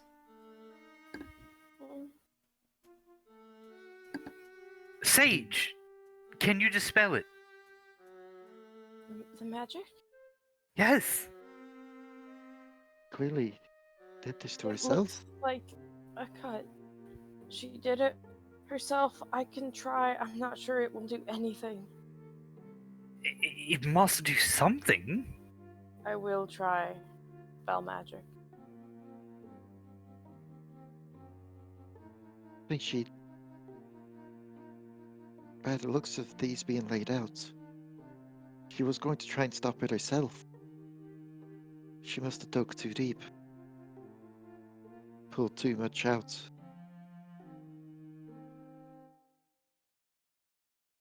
Who knows how long she's been like this? Look, we can't think about that right now. Sage. I'm casting. You tried to dispel the magic, and there's nothing to dispel. This isn't finding purchase. This isn't a spell thing. It's cleric magic. I don't understand divine cleric magic. Guys, I've got an idea. But at the same time, I'm not the most medically known or trained. So feel free to shoot this idea down. We need to sew that hole. We need to sew the hole up. We need to patch her up. We need to Making it sure bigger that could this- make it worse. Hmm? Making it bigger could make it worse. We're not making it bigger. We're sealing it shut. Okay, cauterize. Was she poisoned? It doesn't look like poison. Lux will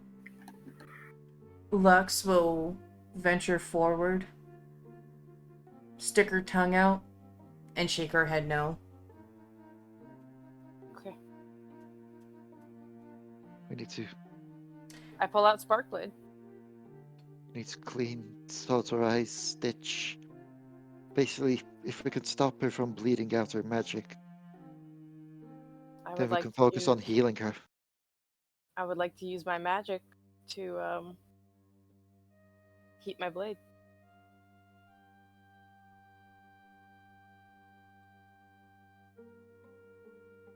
Sage, roll me a concentration check. Kyrish, roll me a reflex check. Okay.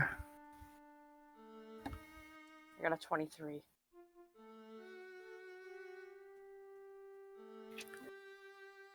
Acid reflux save. Go! I got an unnatural 20. Oh god.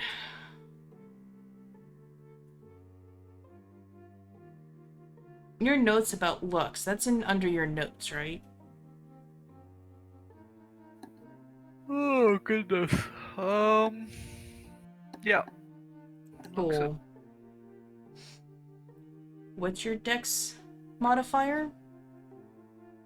2. Oh my god.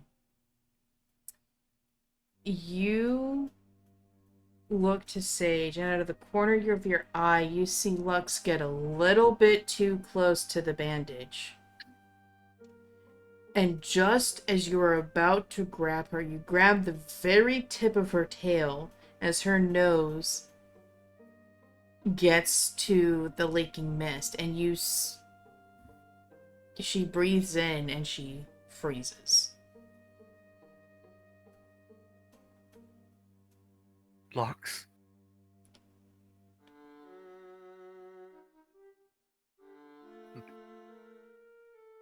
Lux? You feel panic. And she stiffly and slowly swerves towards you, making way for the fingers closest to her. I'm going to pull her away. You scoop her up, and you can feel that her body is very tight. Too tight. Kink. I hate you. And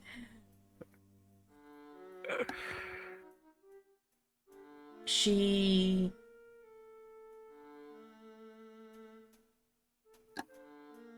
tries to wrap around your hand, but it gets to the point where she can't move. Sage, your blade is heated. You see Lux stiffen. Do you continue on? Kyrish, what's wrong with your familiar? I'm trying to fix this. I don't know. She got too close to whatever's leaking out of her.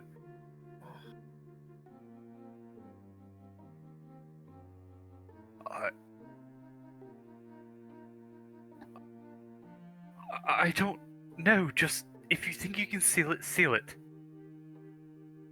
Okay, I'm doing this with your permission, and I will try.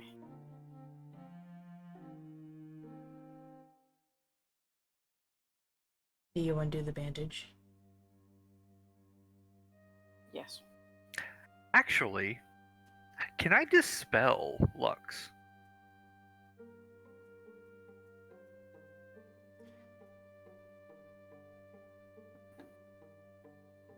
It would be like a desummoning.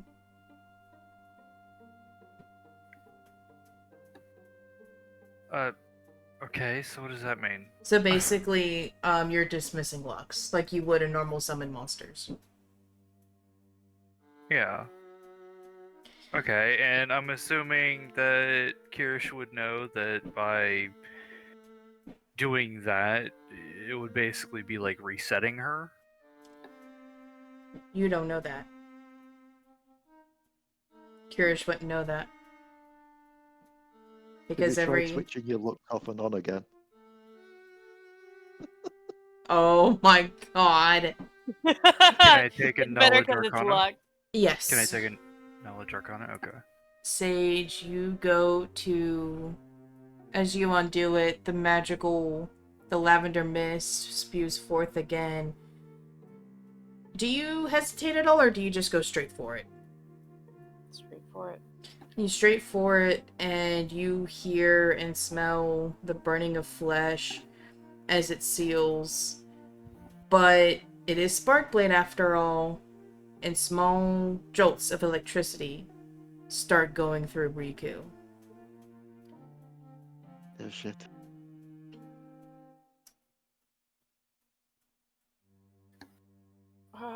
Didn't think that through.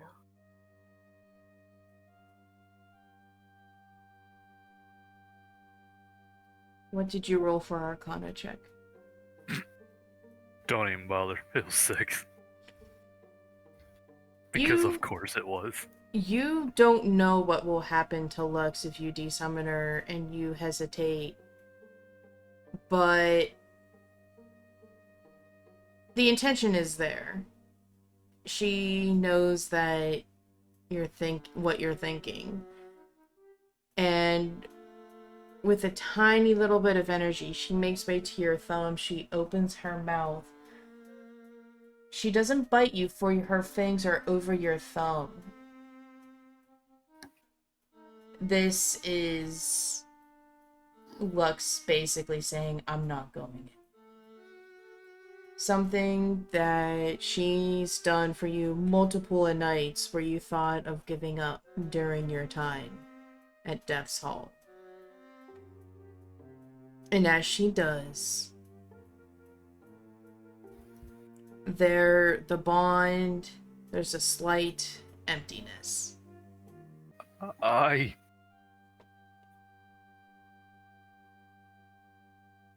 Go back from whence you came, Lux. And he's going to dispel her. As you do, you notice that the grip around your thumb tightens. And as the blue circle, as you go, it gets bigger and you go to put your hand in. You've never gotten this close to a portable force, so you don't know if it's distortion. You don't know if you're actually in the portal. But your hand is heavier. And Lux grows bigger. To the point where you have to support her with 2 hands. The fuck? Korric has that problem.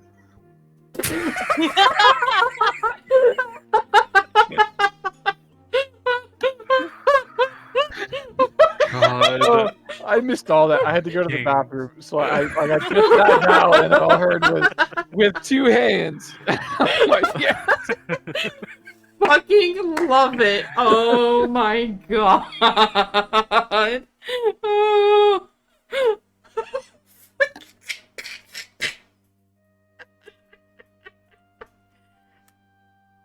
Oh. And you feel as you put your hands in the portal, and it's different this time. For the last time you put your hands in the portal, it was cold. Like death. But when you put your hands in this portal, it was warm. Just like your home. Someone pissed in it. No, she did. You put your hands in the Bert hole. I have more comments, but I'll keep them to myself. Warm, like your grandfather's hearth. And Lux brings up her tail, and gently wraps it around your wrist. And you feel determination through your bond. She looks up at you, releases your thumb. I'm not going anywhere just yet. But Lux, are you well? I feel fantastic.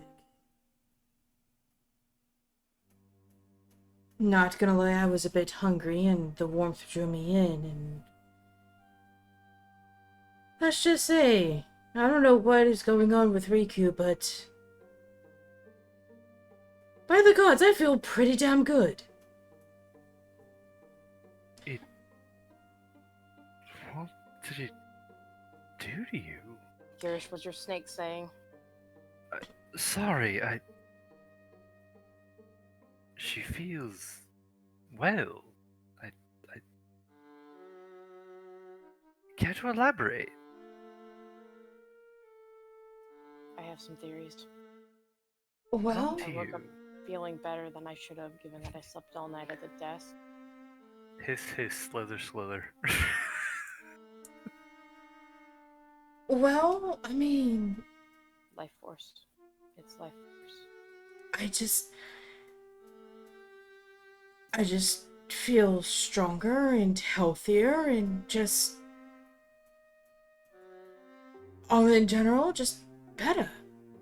And as she's talking, Rhea, Sage, and Korric, you can see Riku's fingers slowly start to twitch, one by one. Wait. Oh. Riku? Riku. Like over her and like maybe inadvisedly like shaking her a little bit. Give us some space, please. At this point, Kyrish is like, he was almost in tears because he thought he lost Lux. And he looks from Lux to Riku. She was casting magic to help us.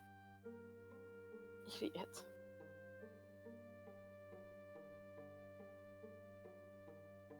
Okay, I don't Why want this anyone. way? I don't want anyone yelling at me for being self-destructive. Darling. Oh, no, this definitely takes the This cake. wins. This wins. I'm normal. You are not exempt. Riku. All this time, we were looking to our own problems. Forgot about those that were traveling with us. What, do you think none of us here are not part of the party? Come on. You know what I Grimil. mean. Actually, Grimil. We're going to have some words. You know what I mean, Kyrish. Those that were the original traveling group and the new members of Gondra. It doesn't matter who was and who is. It clearly does. We're all here now. I think we're all feeling the pressure of trying to save the world. It doesn't matter. Riku. Are we gonna need another one of those group council moments? Dear God, after this, yes. Please no. I don't know, but I'm feeling particularly hungry and it looks like that orange lizard is on the menu. Who said that? What? I think that was What was Lux. It was indeed Lux. Oh. Someone was just hissing. And she's going to raise up from Kirish's hand, and you realize that she's still wrapped around your hand, but when she rises up, it is still the same length as baby Lux. She got bigger. Lux? You sure you're feeling alright? Like I said, I'm feeling fantastic. I can Is see she that. is she still speaking in hisses, or is this like something we all understand? Okay. Lux got. Bigger? Yeah. Oh, did I? I really didn't want to make the pun. I feel like that's Korric's job. Right. Would have rather done away with that, but anyways. Lux, that's fantastic. I preferred you smaller, but that's fine. Oh, trust me, friend, I can still fit in. There's no good way for me to say this in front of Korric. I am still as useful as my size now. Oh, wait, no, that's not even. I don't care, Lux, you're alright. It's fine. Only 2 people here can speak snake. It's Lux and Kyrish. Yep. We're just having a whole fucking conversation. It's like a whole heartfelt thing. And there's a little So bit we've got She's- body language to go off. She's going to come up and give you a little head bump on the bridge of your nose. And she's going to unwind and crawl up your arm. She is basically basically so she was once basically, she could fit probably from your fingertip. Let's see, tiny, probably down to like below your wrist. Now we'll say like halfway of your forearm.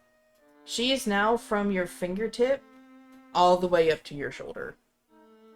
She basically Long. doubled in size. Long. And She is snack. Long. instead of just having a few gold runes on her back, she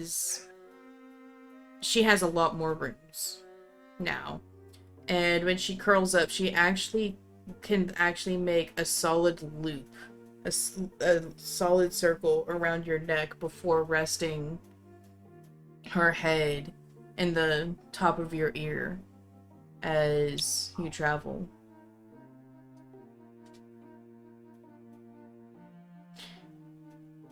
Riku, are you awake yet? Well,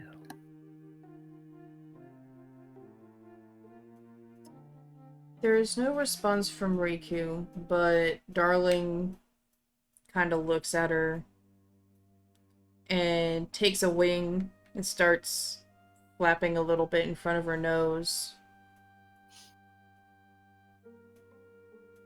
Shakes his head, goes down, gently nibbles her finger.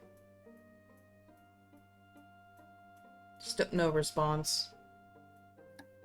Goes down to her feet, takes his one talon, and starts scratching the end of the bottom of her feet. And jumps up as her leg kicks out. Okay, not dead. Signs of life, I'll take it. does she have any other wounds anywhere? I don't see any more mist. Can I look for anything else? That would entail undressing her. Where's Bert when you need him? Beat me to it by 1 second. Drinking the ale.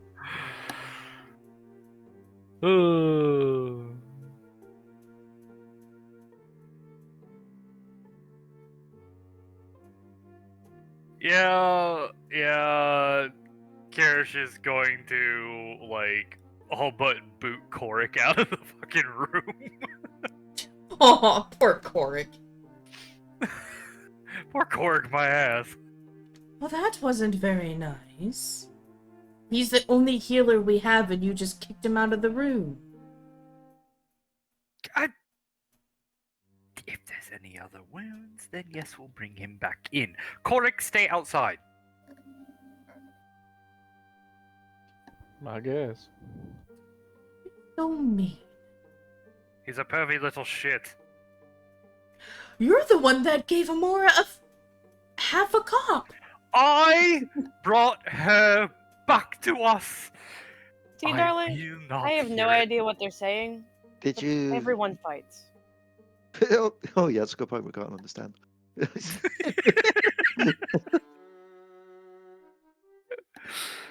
Oh my god.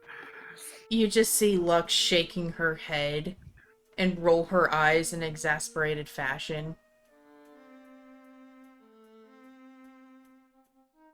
You realize that you've been separated for what, a little over a month now? Remember what you said, 1 free cop a day? You realize how God many damn it. cops you're gonna have to do? Korric, shit, fuck, damn it. Kyrish, this is easier. I cast Detect Magic. Kyrish just stops and he looks at Lux. Sometimes I really wish you wouldn't talk. I just yeeted my pencil halfway across. What the fuck? I was gonna write something down as a note, and my finger twitched and it just went yeah. She gives a snaky smile and doesn't pierce the skin, but gives enough of basically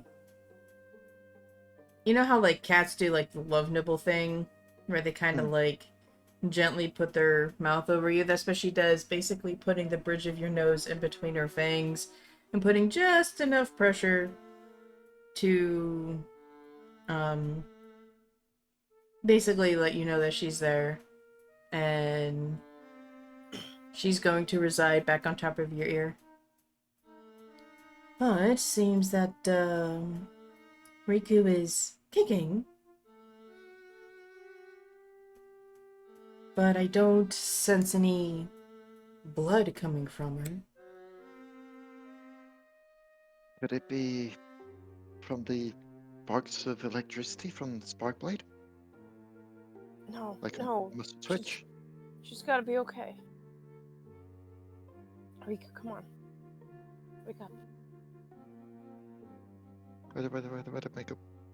Darling's going to hop down on the bed. Kinda get on her leg and hop a little bit.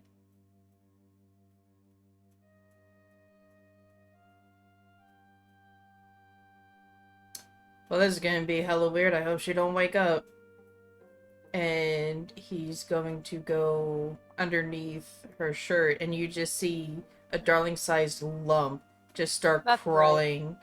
I was gonna cast Detect Magic. And you see him stop at her chest, and you see him there. We have a heartbeat!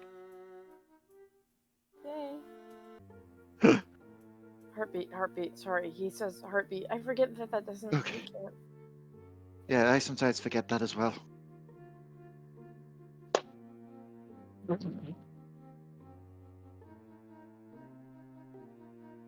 I should not have slapped that loud.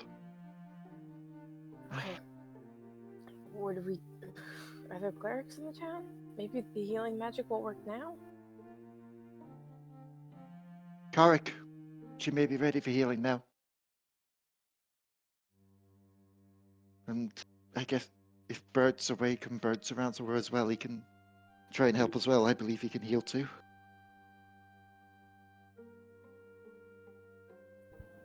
I can try. I mean, last time it looked like she didn't have any wounds. I mean, Yes, yes, but on the this- outside, but that means nothing about the inside.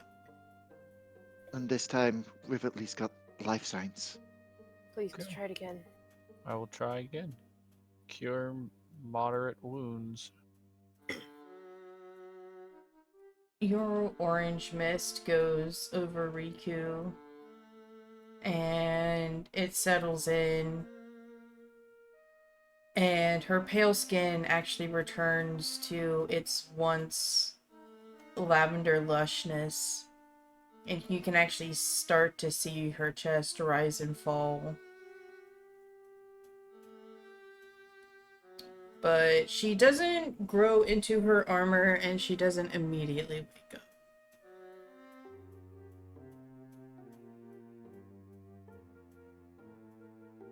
Can I? So I have removed disease. I don't know if maybe that's if she's been poisoned or diseased. No, we did poison, and there's no poison. She's not diseased. All right. Maybe That might she be just all I needs can do. time to recover.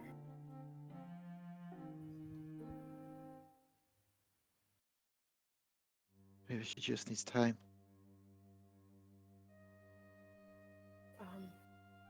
I have a healing skill. What does that do? Basically, physical first aid. So, like, if someone breaks a leg, you would know how to set the bone and, or if stitching and whatnot. Okay.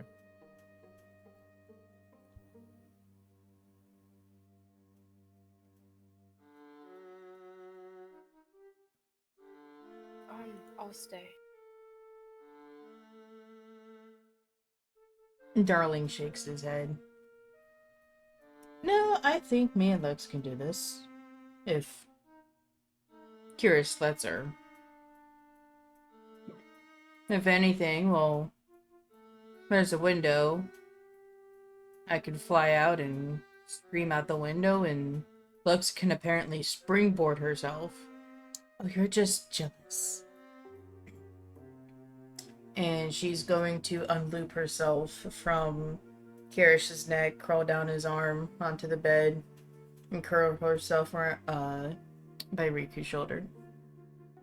If anything goes wrong, we will come get you. But you guys deserve some coffee and some food.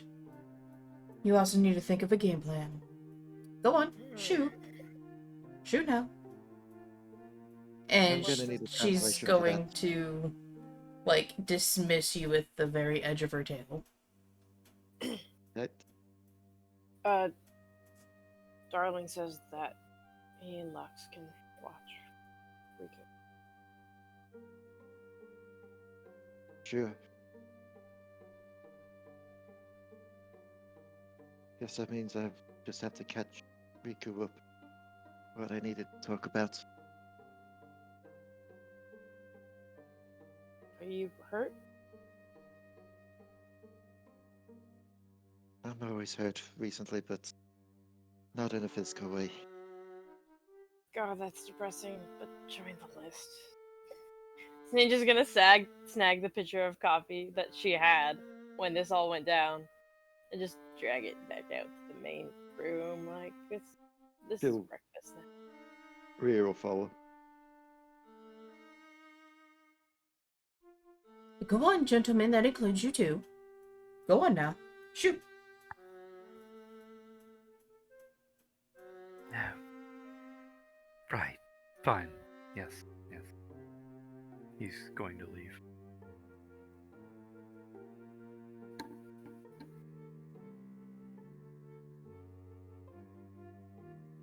Korric, do you follow them? Sure do.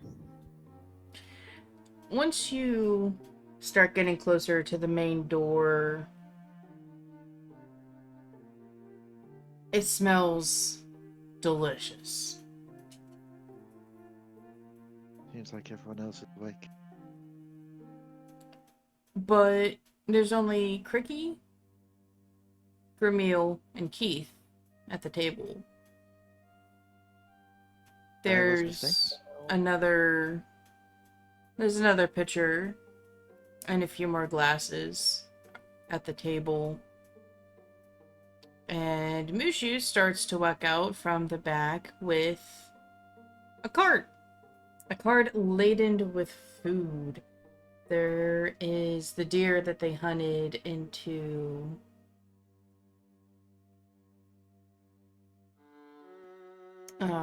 made into steaks that are topped with mashed potatoes, smothered in gravy. There's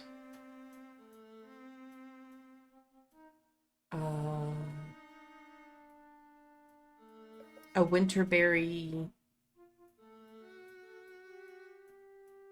medley in small little cups.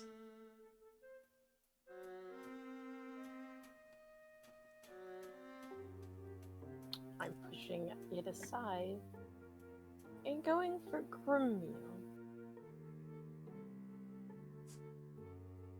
Keith looks up. You okay, Sage? Riku almost died. Wait, what? Grameel might be able to tell us more about this. Keith's eyes narrow. Grameel is shocked, speechless, turns into confusion. What are you talking about? You told me you lost your pant leg in the fighting. It was wrapped around Riku's hand on what looked like a self-inflicted wound. He has an oh shit on his face, and Keith, without warning, whips his hand to the side, grabs Grameel by the front of his shirt. and brings him down to the table. So Gramil's back is on the table and Keith is standing on top of him. 1 minute to explain. Now. What's the table made out of? Wood. Wood? Wood. Perfect. What a question. Oh no. I'm going to use warp wood on the table and pretty much shackle him to the table. Shape the wood so it keeps him in position. Rhea just slowly drinks from the coffee, just sees this. Okay. Keep in note, anything can be bandaged nowadays around Korric. It's true. Korric, you touch the table and it glows orange, and as Keith hovers over Gramil, the orange goes up around and a little bit over Gramil's arms and shoulders, and the orange fades away as the wood hardens. Gramil still has a good tight grip on Gramil's shirt. Gramil has a tight grip on Gramil's shirt. Keith has a tight grip on Gramil's shirt. Sage, what were you going Shit to is getting do? real kinky up in her. My god. Sage, what were you going to do? Watching. Oh, you're watching? Okay. Keith. Don't hurt him so badly he can't talk.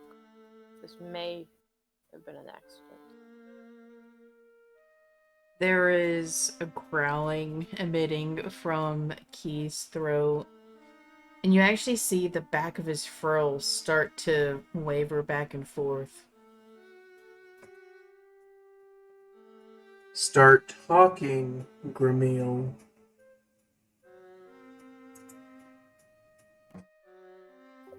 Look, all I know is that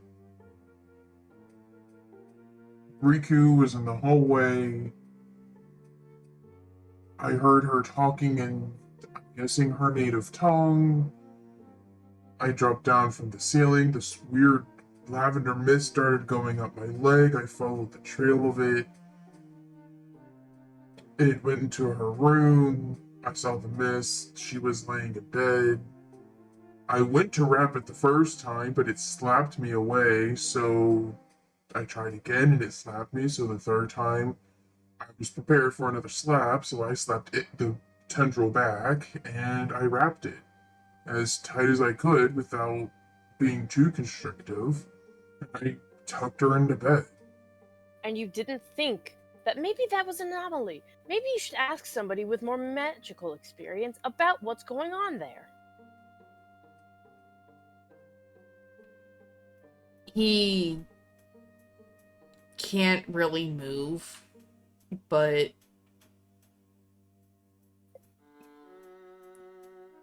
he pauses. The rest of you were dead to the world. There was... Riku had blocked the door, so who knows if she booby-trapped it. I don't know a thing about magic, and I'm not going to wake you guys up for something trivial. When I found the Something hand... trivial. Really? A lot of assumptions there, buddy. Can I do something? Yes, This may not be liked. that's okay. Go ahead. Can I produce flame? And then Where and on just- just where? on the table that he's currently strapped to. Okay, where exactly on the table? Like around him to threaten him or on him? Around him to threaten him. So basically start at the other end of the table. Like, if his head is closest to you, it would be the other side of the table. Yeah, we'll do that. James Bond villain in this. Do you expect me to talk, Korric? No, Mr. Gramil, I expect you to fry. You see the tavern grow a little bit lighter. and then warmer. And then you realize on the other side of the table has now started to actually get on fire. Keith lets go and backs up. Korric, calm down. No, I don't think I will. That's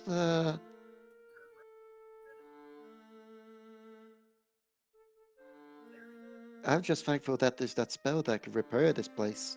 What? Why? What Or more is do it- you want? I told you the truth. Yeah, I just don't believe you. If it was that bad, and then you just tucked her in, said, "Hope you're here tomorrow," and walked away.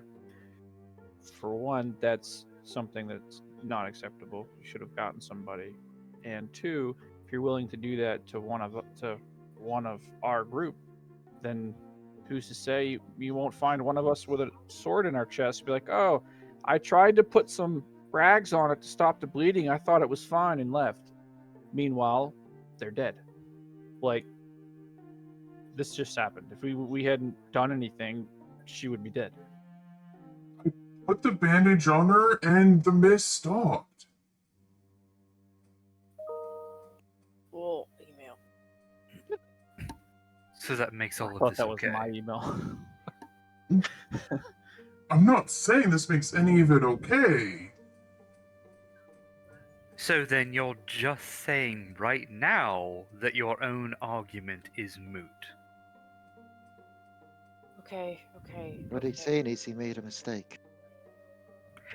A mistake doesn't cost someone their lives. Normally. It very well Normally. can. Normally. No. Kyrish with our group, it normally Yeah, does. I realized what I said as soon as I said it. I really do. God. We're horrible. Are we really the good guys here? What do you think has been going through my head for the past...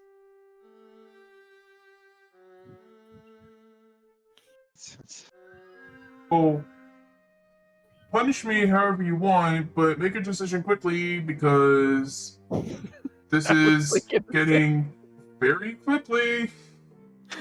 Oh, I right. can- Well, I that's a can shame. hear the wood cracking from the heat. Let me quickly look the names up again so I can remember the name I need to say rather than the other one. Or as people places. Can I use prestidigitation to take out that flame?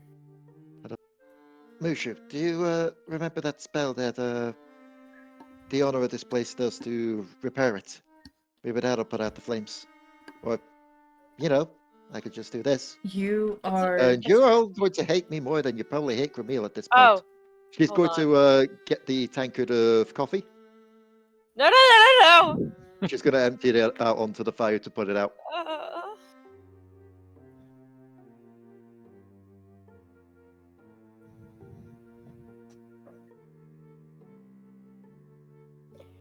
You would have been talking to an empty cart.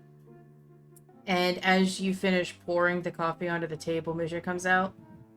Now that was a cup of coffee. That was a nice pitcher of coffee. Why the hell did you go and spill it? Because it also made a much nicer fire deterrent. Wait, what? I'll mend it. I hate to say Can it. I be Good. like go first? Because this is quite uncomfortable. Yes, let him go.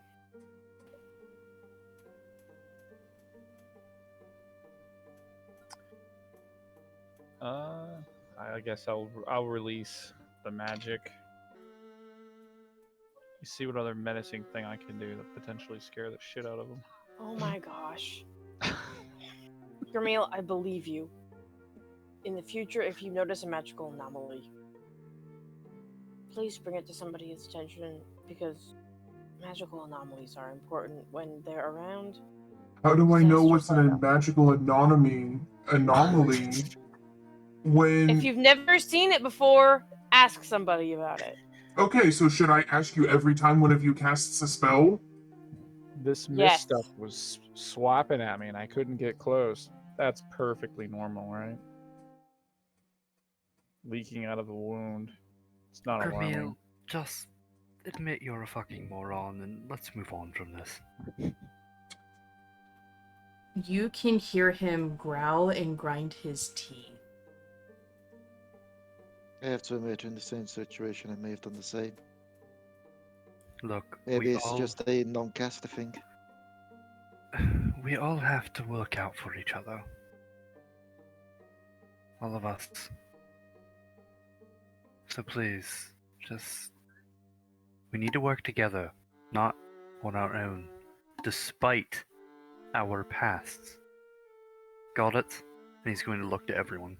As you say this, Keith will take both his arms and slam down on the table beside Gramil, breaking the wood from around him. Lets Gramil drop painfully to the floor. Keith picks him up, brings him up to his face, and sucker punches him from the left side and throws Yeah. Gramil away from him.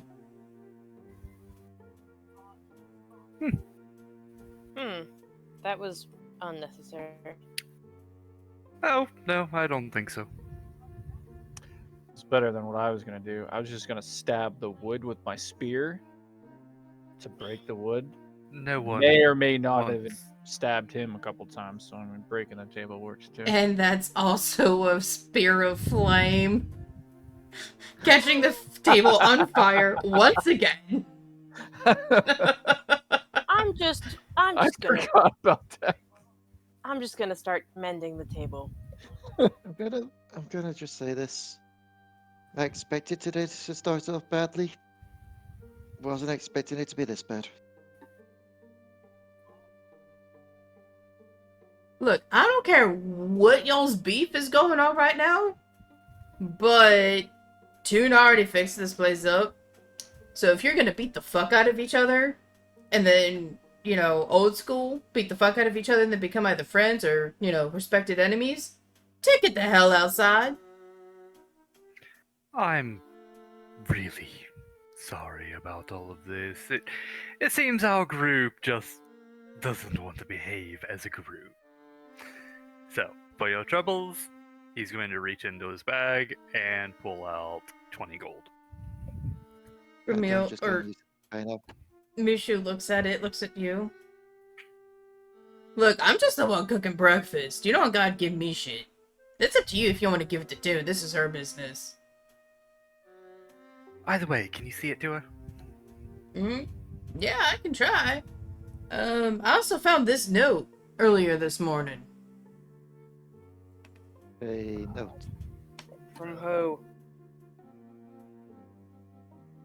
Down.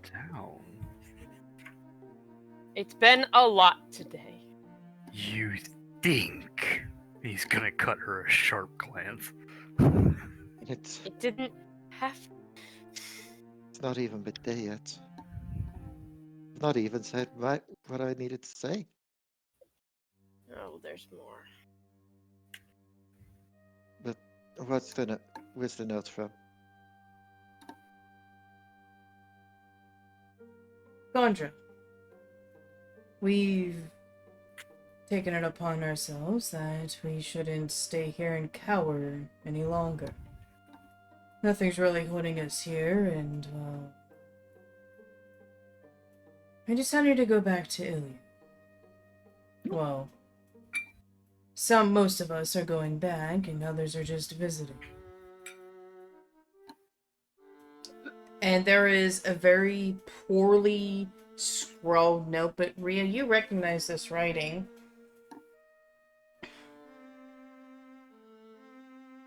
Tell Rhea is- any you live. Not else. Be safe. Don't tell me the villagers left. Oh, God. Rhea's having like one of those moments where you half coffee sit and read something, and rather than spit it out, it just kind of gets stuck in the throat. So it's just like. Give a pat her on the back. Yeah, this is bad. This is bad. Come on, spit it out. Hi. At least he said they're going back to Hylia. He's going to see Annie. But he's not going to tell her about this, just tell her that I live still. Well, that's an outcome.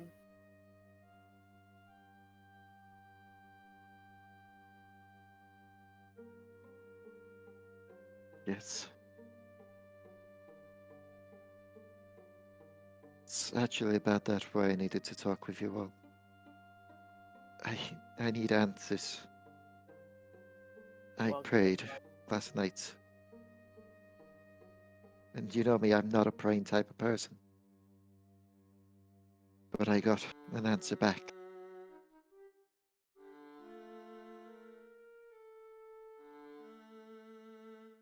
They told me to go back to where it started.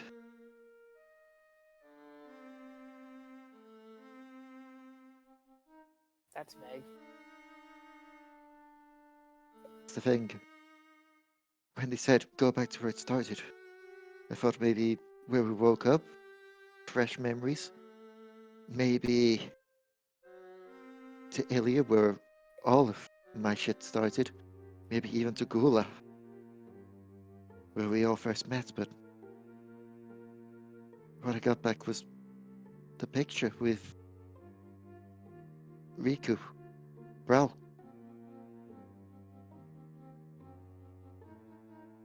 Wants me to go back to Bral.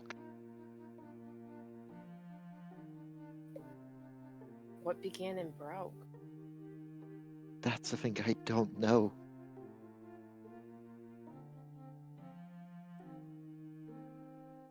By the gods, I don't know. That's why I need to go. I need answers. I know this is gonna take time out of my travels. But it is along the way. Rhea, So- we all need answers. Then let me try and get mine. It's on the way to Tarn. We can make a short detour. Right. Are you sure, though, it was Brauk? Because a picture like that could mean many things. It was the same picture that Riku has in her house. Sure. was- But it was also was a picture done- of us that could just as easily be a sign to return to where us started. Hence why I needed to ask Riku about it, but she's not in the position to answer yet. Brauk. Something happened in Brawl. Something that even with my memories back, I don't remember. That doesn't make sense. Nothing started in Brauk. She's gonna go slightly wide-eyed. As is the player upon realizing what I think you've just done here, Chocobo. And if I'm correct with this assumption, you are very evil.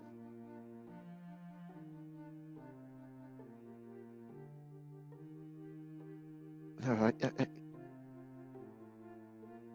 Paddy gods no. What? Thing we started in Gula, apparently. You started in Ilya. It's gotta be if you saw a picture of all of Gondra, it's gotta be Gondra. We started in Bralk. No, we started in Tarn. I don't mean I don't mean Gondra. I mean us, Sage. Oh red is suddenly very red. There is.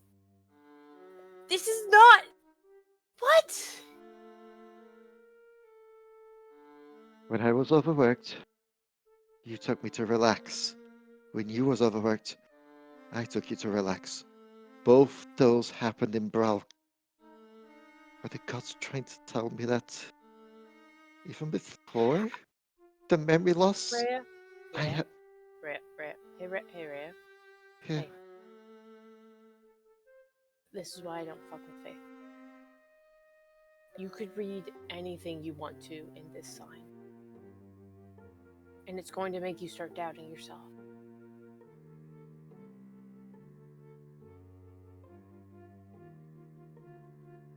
And let me get the confirmation of the denial there, so that I know for sure. Otherwise, my mind is just going to be playing on loop for this. Don't tell Bert I said that. Actually, feel free to tell Bert I said that. It's true. I missed what you said because you said it under your breath. Yeah, that was kind of the point of me mumbling it. I don't know. I don't know. Are you all fine with us doing this? Let's wait for today and see if Riku wakes up. If she doesn't, we're going to have to go to Gula instead of sending her and Grameel and Keith. Rhea will just fall a nod. From there, if we need to, we can go to Brog and then Tarn to deal with the dragon. But we should make it back to Gula first. If they don't wake up. We have to check on Amora. It'll be a safe Well- place to rest. God's keepers. I promised Kyrish I would go to Glen to check on Amora for him. Well, you guys went to Tarn to deal with Zundis. Well, we need somebody to take care of Riku if she's out of commission here. You don't think Keith and I can handle it? Not at all. Well, I'm more worried about leaving Riku alone. With you. I actually don't mind leaving Riku alone with Grameel and Keith. I just don't want them to go to Gula while she's here With alone. Keith, I would agree. Korric, it really does seem like it was an Onyx mistake. If they email that one. Regardless of whether it was or it wasn't, the outcome is the same.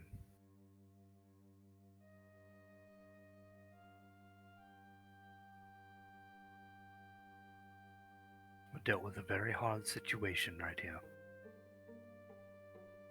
And he looks to Grameel. At this point, he is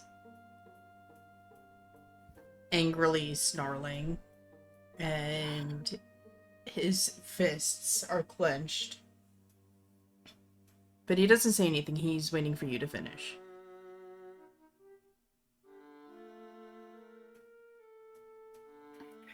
Do you still plan to do as I requested?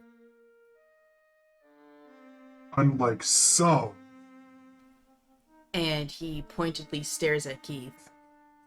I don't break my promises.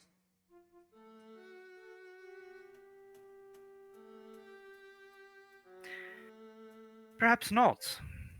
I wasn't bringing that into question. However, I was bringing in your loyalty to question.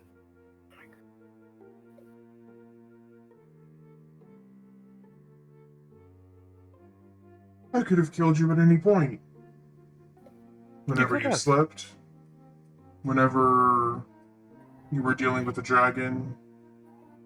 Even now, I could have poisoned all of your cups of coffee. But I haven't.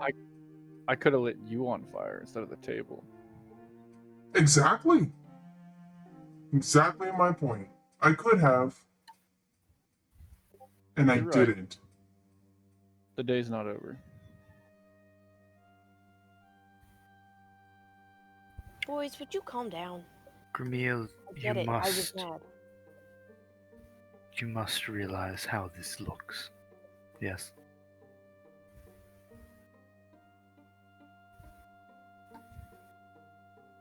Yes, it looks bad. But talk to Riku when she comes up. You obviously but trust her. The evidence does point to Riku doing this to herself. Look, She obviously did it to herself, but there is a portion of your fabric as her bandage. So, we really don't know what happened. I mean, I'm inclined to believe that he just vastly underestimated the severity of the situation. Regardless of what you're inclined to believe, what we have is evidence. Your paranoia is exhausting. My paranoia has kept me alive. Well, I guess I don't have the memories to refute that. As you surely it's been the rest of us that's been keeping you alive as well. Yes. Yes. Yes, indeed. And he looks back to Gramil. I think Sage just like sits down and grabs a piece of toast and just starts eating. Just This is the best thought she had to diffuse the situation. continue on with what you're going to do. Why? Why do I have the mental image now of her picking up the piece of toast and just eating it like a hamster, just like the little nibbles, just like that? Ding, ding, ding, ding, ding. Wow, rude.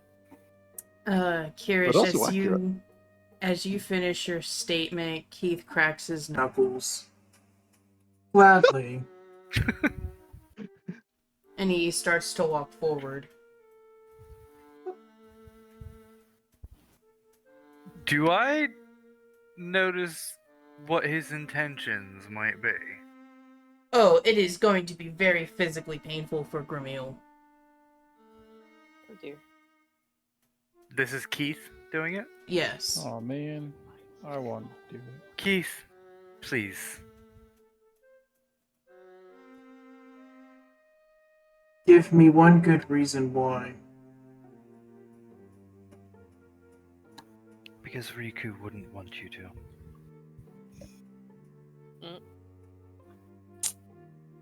He wins. Keith will bring his hands down to his sides and look down at Gramil. Oh wait, no, Gramil stood up. He's going to meet Gramil's gaze.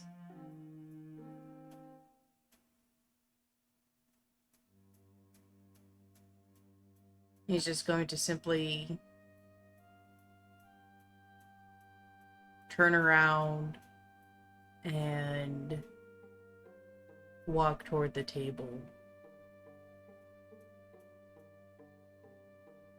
Stiffly sit down and begin eating.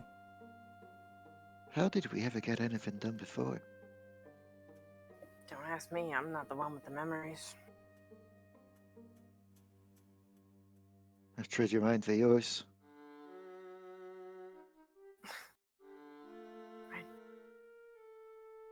I don't want them.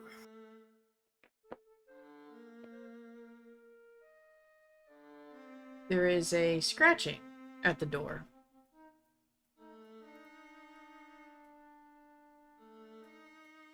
Is it the same kind of scratching as last night, like the big claw against the door scratching? Yes. I'll get it this time. Alright. Be a lovely distraction. He gets up and goes over to the door and opens it. Are you ready to depart? He looks back at the others. Invite her to breakfast. If I thought she could fit in, yes. We're just getting some food. We've had a few issues today. Yes, Cecily and myself could hear the yelling and the screaming and the crying. Were we really that bad? Rude. That's rude. It's incredibly rude. Honestly, I'm not surprised. Not only were you loud, but we also have, very large ears. And she's going to, tilt her head in, and the ear just fills the doorway. I mean, to be fair, to any outside party, what a group of maniacs. Rhea just spun here in the ear talk, so she'll just hold the side of her head where she had lost the ear before, just like, still not comfortable with that. We are a bunch of maniacs. Yes. I would do this with no one else, though.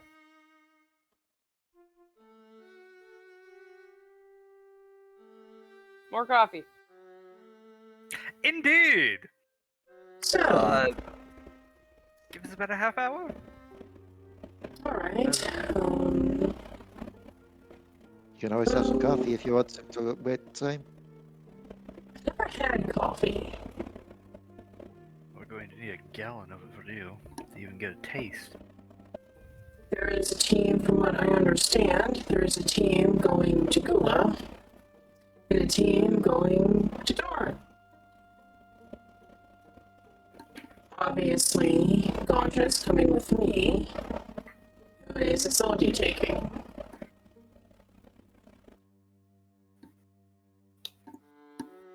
Keith, Camille, and Riku. Also, Mushu if he wants to go.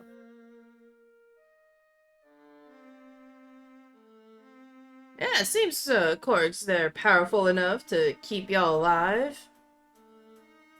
Between his wild shapes and his magics, you should be fine. You can carry a wolf, right? Like, that's not a big deal. I know kind of wolves might be a little touchy subject. Eastal shrugs. Well, as long as it doesn't try and bite her, she'll be fine. But whenever you're ready, we'll be ready.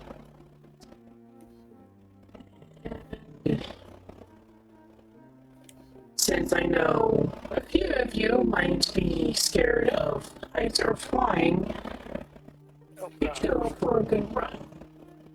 It won't be a few hours travel, but maybe is a day travel acceptable? Mm-hmm.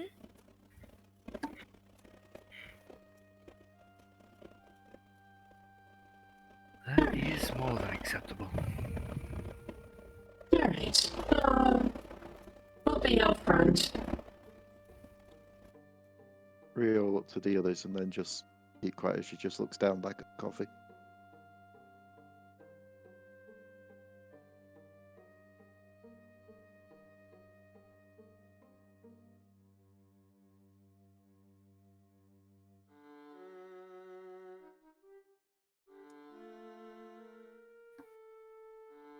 Is there anything else anybody wants to do at this time? Drown my sorrows in coffee.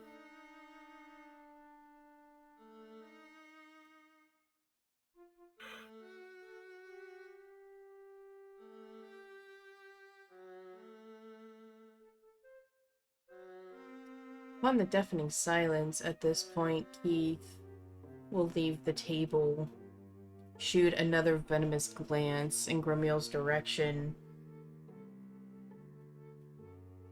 and he comes back out, holding a sleeping Riku, with not only his pack, but her pack on top of it. And in his hands, well, in a hand, outward holding to Gramil.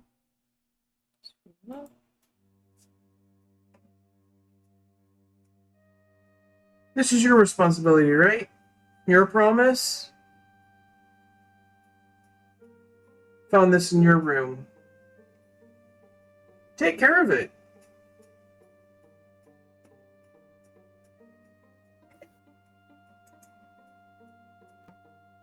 As I already promised Kyrish, I will. Thank you for bringing it out to me. And I've already checked what's inside the bag. And I'm gonna check it again before you give it to her.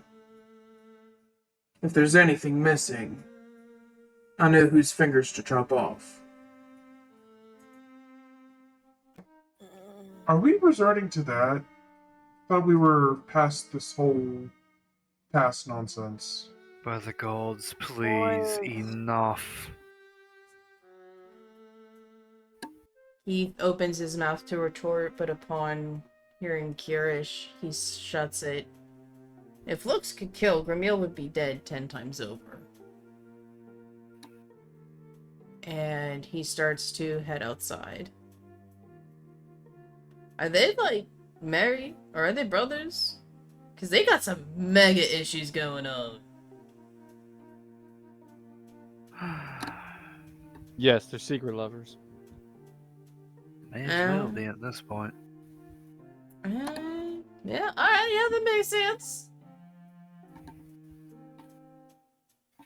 Because I know Keith's been checking out Riku a couple times. But I haven't said anything to Birdie, because I don't know if he's into Riku, and I am not going to start World War III, because obviously, seeing from this shit, oh god, who knows what Bert's going to do, because believe it or not, he's super really vindictive and vengeful when he wants to be. You think his ass is the big thing? My friends, you gotta watch out for his hands. He got some fast-ass hands. And a sharp tongue to go with it, too.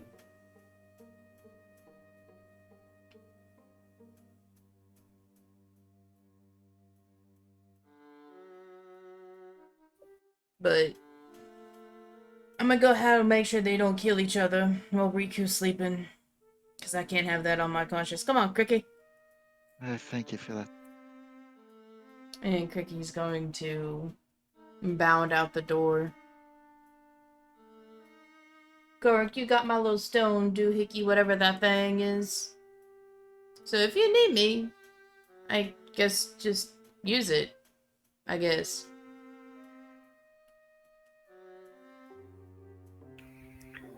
Hopefully, we won't. But, thank you.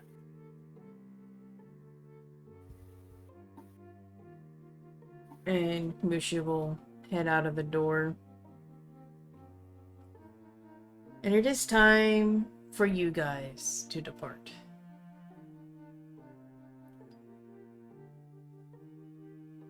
Bert comes running out of the building. Sorry I slept so late, I had to take a massive shit. And then I took a nap because I was tired from it. We get to ride a dragon, baby! Yep, there is. Alright. Well, we're good to go now, I guess. Yep. Eastrel chuckles and lowers herself so Bert can scramble up her arm and sit up front. Who follows after Bert?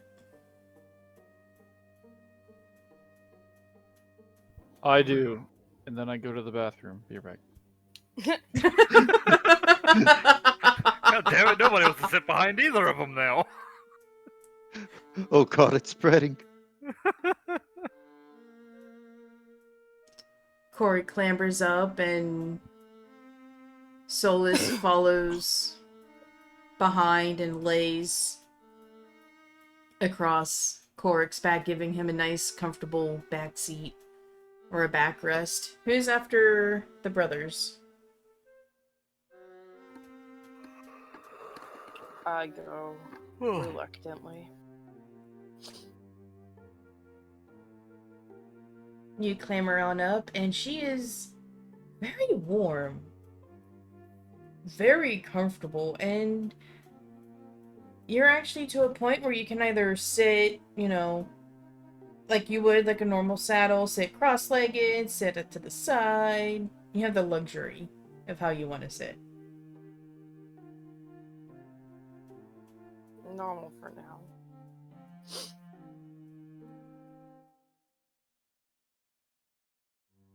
I'm back.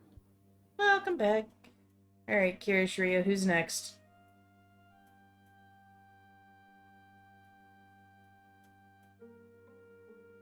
Oh, Rhea would god roleplay damn. Kyrish. You're behind, Kyrish? Mainly, she was going to wait for everyone to be on the dragon. So, so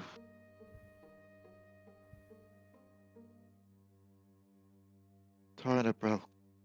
Which is it?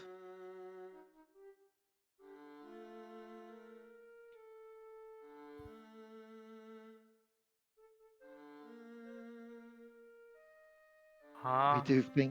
We do and decide things as a group. So I don't want to dictate where we go. Do we go Tarn? Or do we go Brel? We don't know what we're looking for in Brogue yet. I know I suggested going there first, but I'm suddenly wondering if we shouldn't go to Tarn first. There we have a very concrete objective.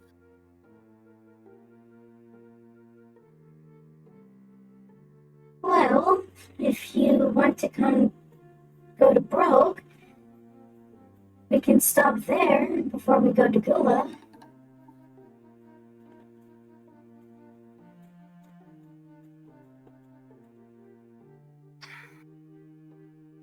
What do you think, guys?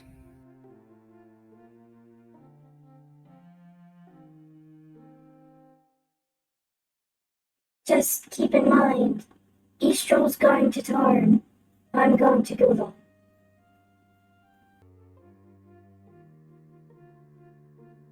I guess Tarn it is then.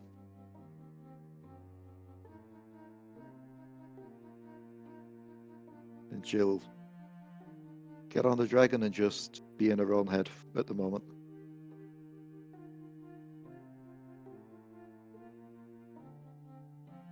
Isolde and Eastrel walk side by side, and as you do, you see Gramil up front, eyes down, hands gripped upon his pant legs. You see Mushu behind him, using Cricky as a backrest, and holding Riku very carefully with her head tucked under his is Keith. And he is holding her very closely and tightly. He looks over. You guys be careful, okay? Send word once you've saved Zundus. Yeah? Mm-hmm.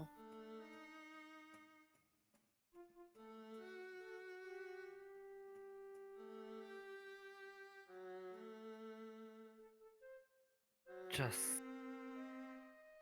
see that she's taken care of.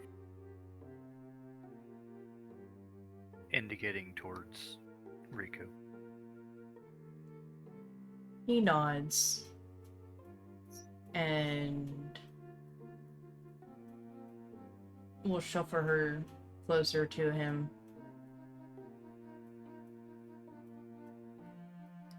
And the two sisters begin to walk. And Istra will nudge her hand under Isolde's, and Isolde will drape her head over the base of Istrel's neck. So it kind of looks like the two are a weird hydra.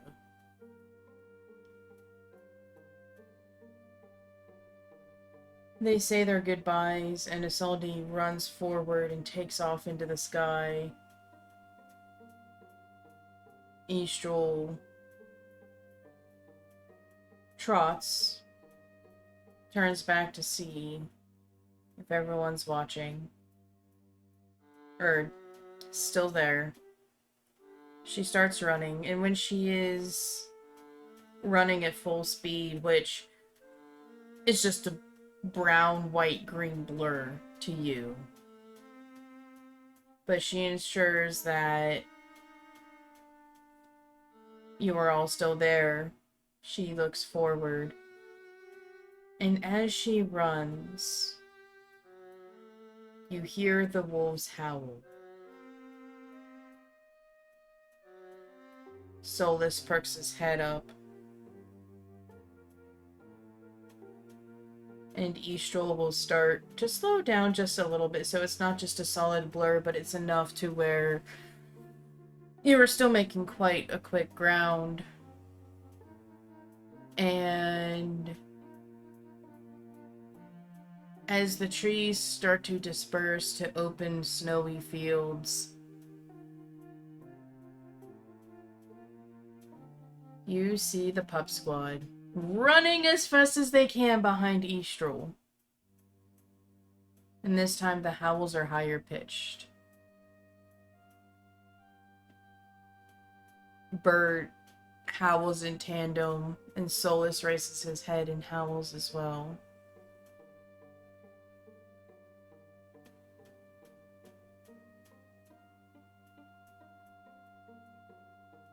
And as the forest line fades away, the snow finds the pup squad once again. And Eastrel runs full force.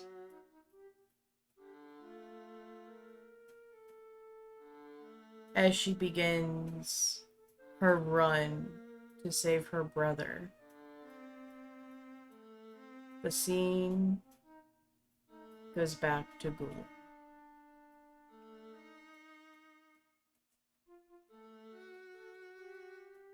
Where horns are blaring, people are running, and the army is fighting.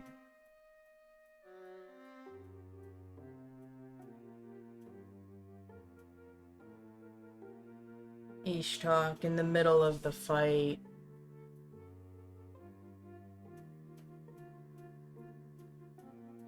Barks an order. And a very familiar fiery tornado erupts from the sands.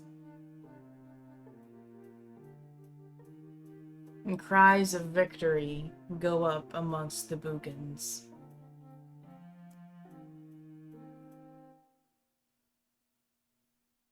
He pants and looks at his commander.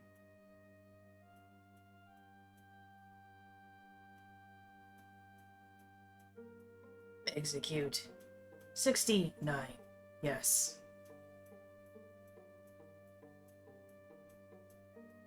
His commander, his best friend, nods sharply, dives into the sand.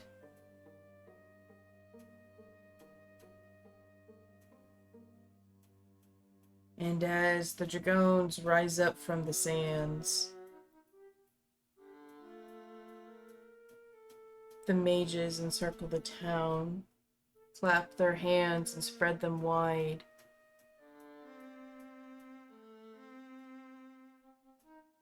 And the city begins to shake.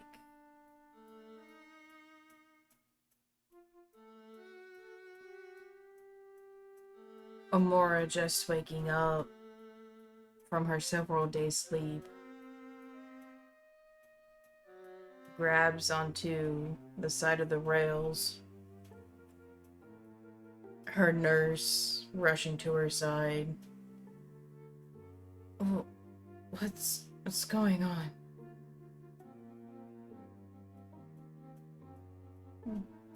No worry. City being safe. You stay bed. Yes. Need heal. Need rest. How long have I been here? 2 days. 2 moons. You mean I've been asleep for 2 days? I've rested enough.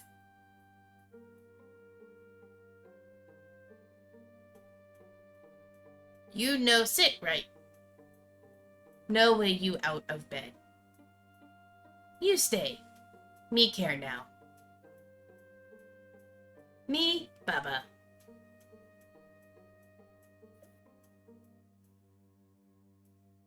Amora. Ooh, you wicked lady! And Amora just cocks her head very confusingly. It's fine. Me know you. You in good hands now.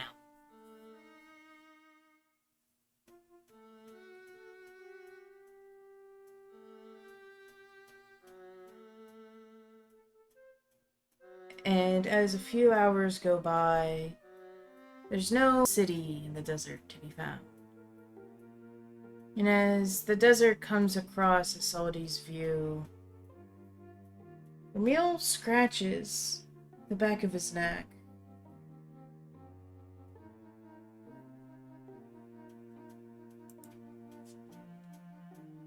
He thinks to himself, Acting like I'm a thief back in the old days. They were fine with me up until now. Asking about my loyalties. No, we weren't. Because I could have easily sent them plummeting into the sands when the former asshole told him to go cleanse the corrupted. Could have killed them when they were in the throne room. Could have killed them on sight when they entered the territory. I make one mistake and this is what happens.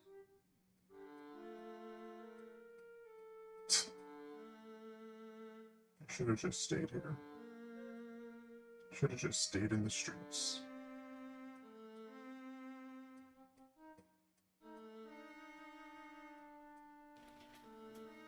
and as he thinks this, no one can see. His eyes start to turn dark, No. and a snicker across his face. No one can see a small black mark underneath Gramil's shirt with the same runic Shit. markings as Pete. Fuck. When? Damn it. What was everybody's favorite part of the episode? Not that. When we should have killed Gramil like I wanted to. When? At the table just now or all the way back in Gula? Either or. So, is he an undead? Grimil is not I mean, we undead. obviously don't do that, but Grimil is not undead. okay. So what I'm getting from this is we need to be careful about showing hate to NPCs as they'll be put on the chopping block.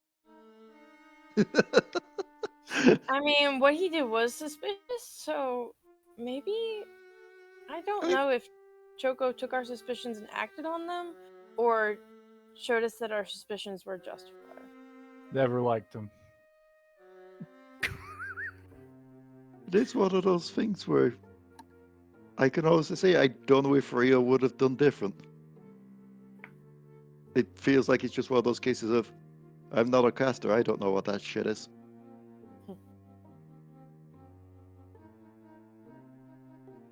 That is, when would that have had time to happen?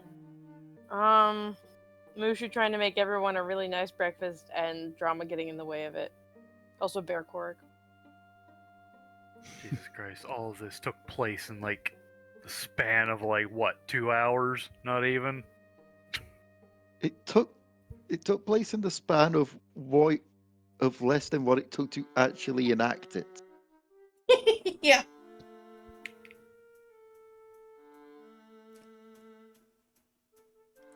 Like, it's one of those ones where you can quite literally point to the episode's length when it goes out and be like, take this minus like, I don't know, half an hour at least.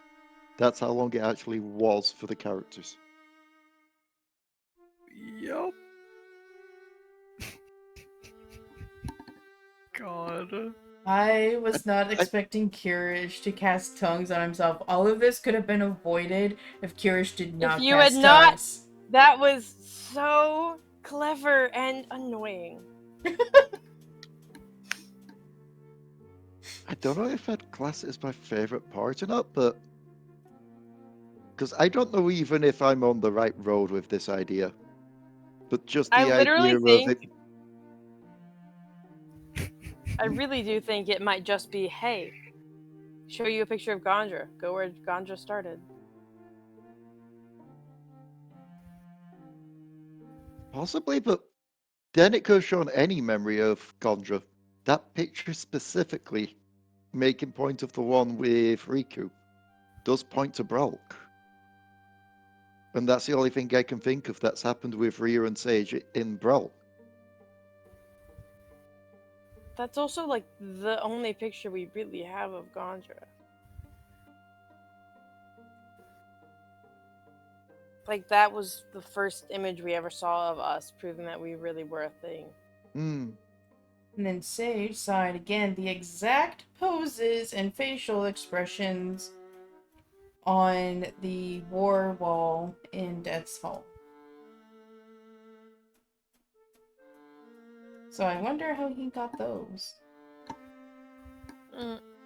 There's definitely something more to it. Is there? Or are you overthinking it?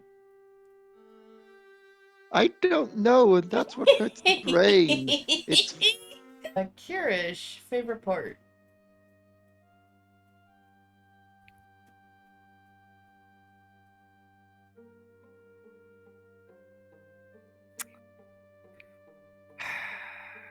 Kyrish has to be fucking daddy every goddamn time. Yeah, Bert's not there. The Drunkle is missing. I love that Fred was actually going to play into leaving the group. Nuts! I wasn't seriously going to, and then Korg was like, no. Bear. Oh, you know, if Sage had done that, Rhea would have gone after her.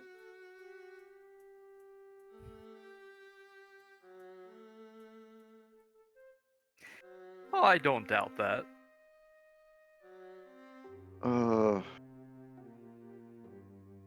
But there's just a lot happening every single freaking day. Yeah. And there's Tell me just about it. more that keeps compiling on this stack of shit every day.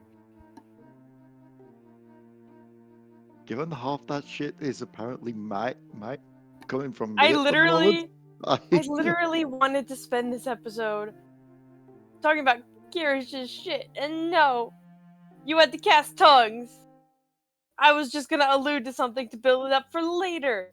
Boy, oh boy, you forgot about that spell, huh? We all did. you could collude with the DM, but you can't collude with the other players to stop them from finding out shit. Yes. Think you But, can keep your bullshit from me? Yeah, if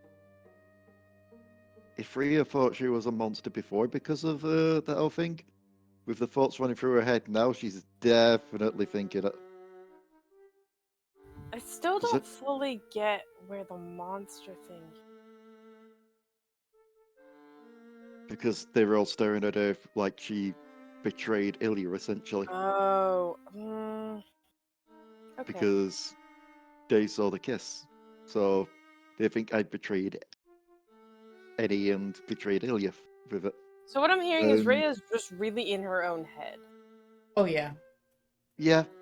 I think my favorite part of the episode was not only just having identity crisis by arguing with myself half of the episode, but the fact I got Fred to nearly believe I killed off Riku, and TDAB thinking that I was killing off his familiar.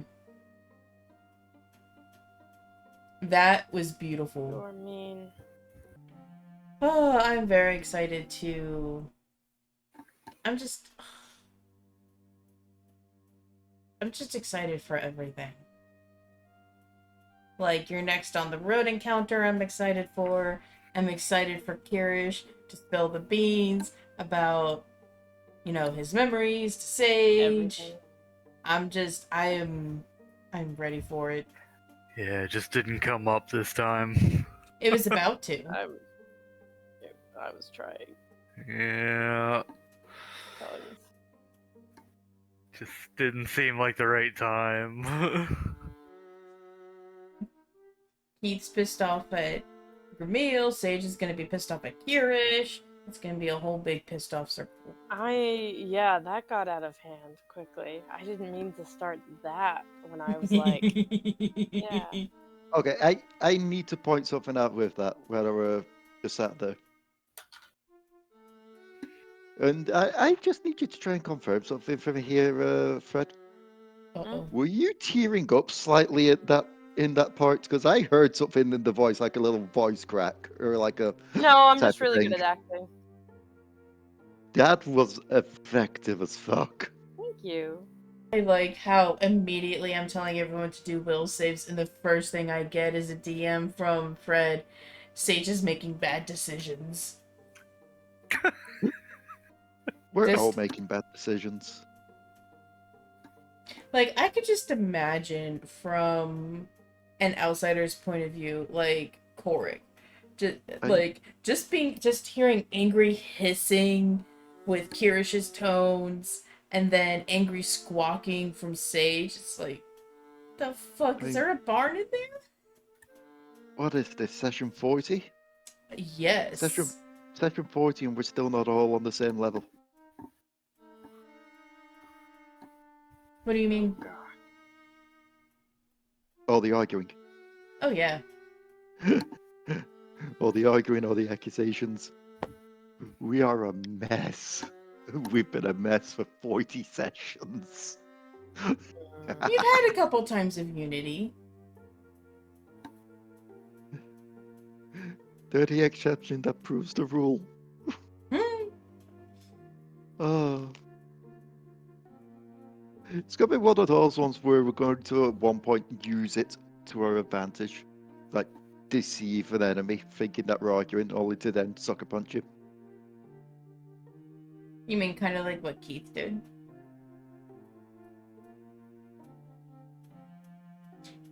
Yeah. Keith was so ready to throw hands down. He was all like, alright, I'm gonna beat this motherfucker up, and I'm gonna do it all the way outside and then beat his ass some more. And Kira's just like, no, we're good. We weren't gonna get involved in all of this spat. See, the thing is, it's not a lover spat. It's the fact that he's being treated the exact same way he was before Gondra even existed. I believe I speak for the internet when I say it's too late, Choco. The ship has already sailed. I just like how Korric today just was like, oh yeah, you stay hang in the background. Is like, oh, you threaten me? Here's a bear in your face. Oh, you're being an asshole? Not only am I gonna trap you, but I'm also gonna set a fire right by you and watch you burn alive. Like, Korra was absolutely no nonsense shit today, and I loved it. Oh. Like, he laid down the law. Thank you all so much for watching. If you enjoyed listening in, leave us a like down below. Comment on what your favorite part of the episode was. There was a lot of good moments in here. Don't forget to peck that bell and scratch the subscribe button so you know when the next video comes out. And stay tuned for the next Adventures of Gondra. We will all see you next time. Whee! Squee. Quite literally, we'll be seeing you. We can see through the screen. We can see you. Hands where we can see them. Hands where we can see them. No. Hands where we can see them. Keep them out of there. Dirty. Kink. What has this Got turned that. into? Bye! Bye. DMobo out.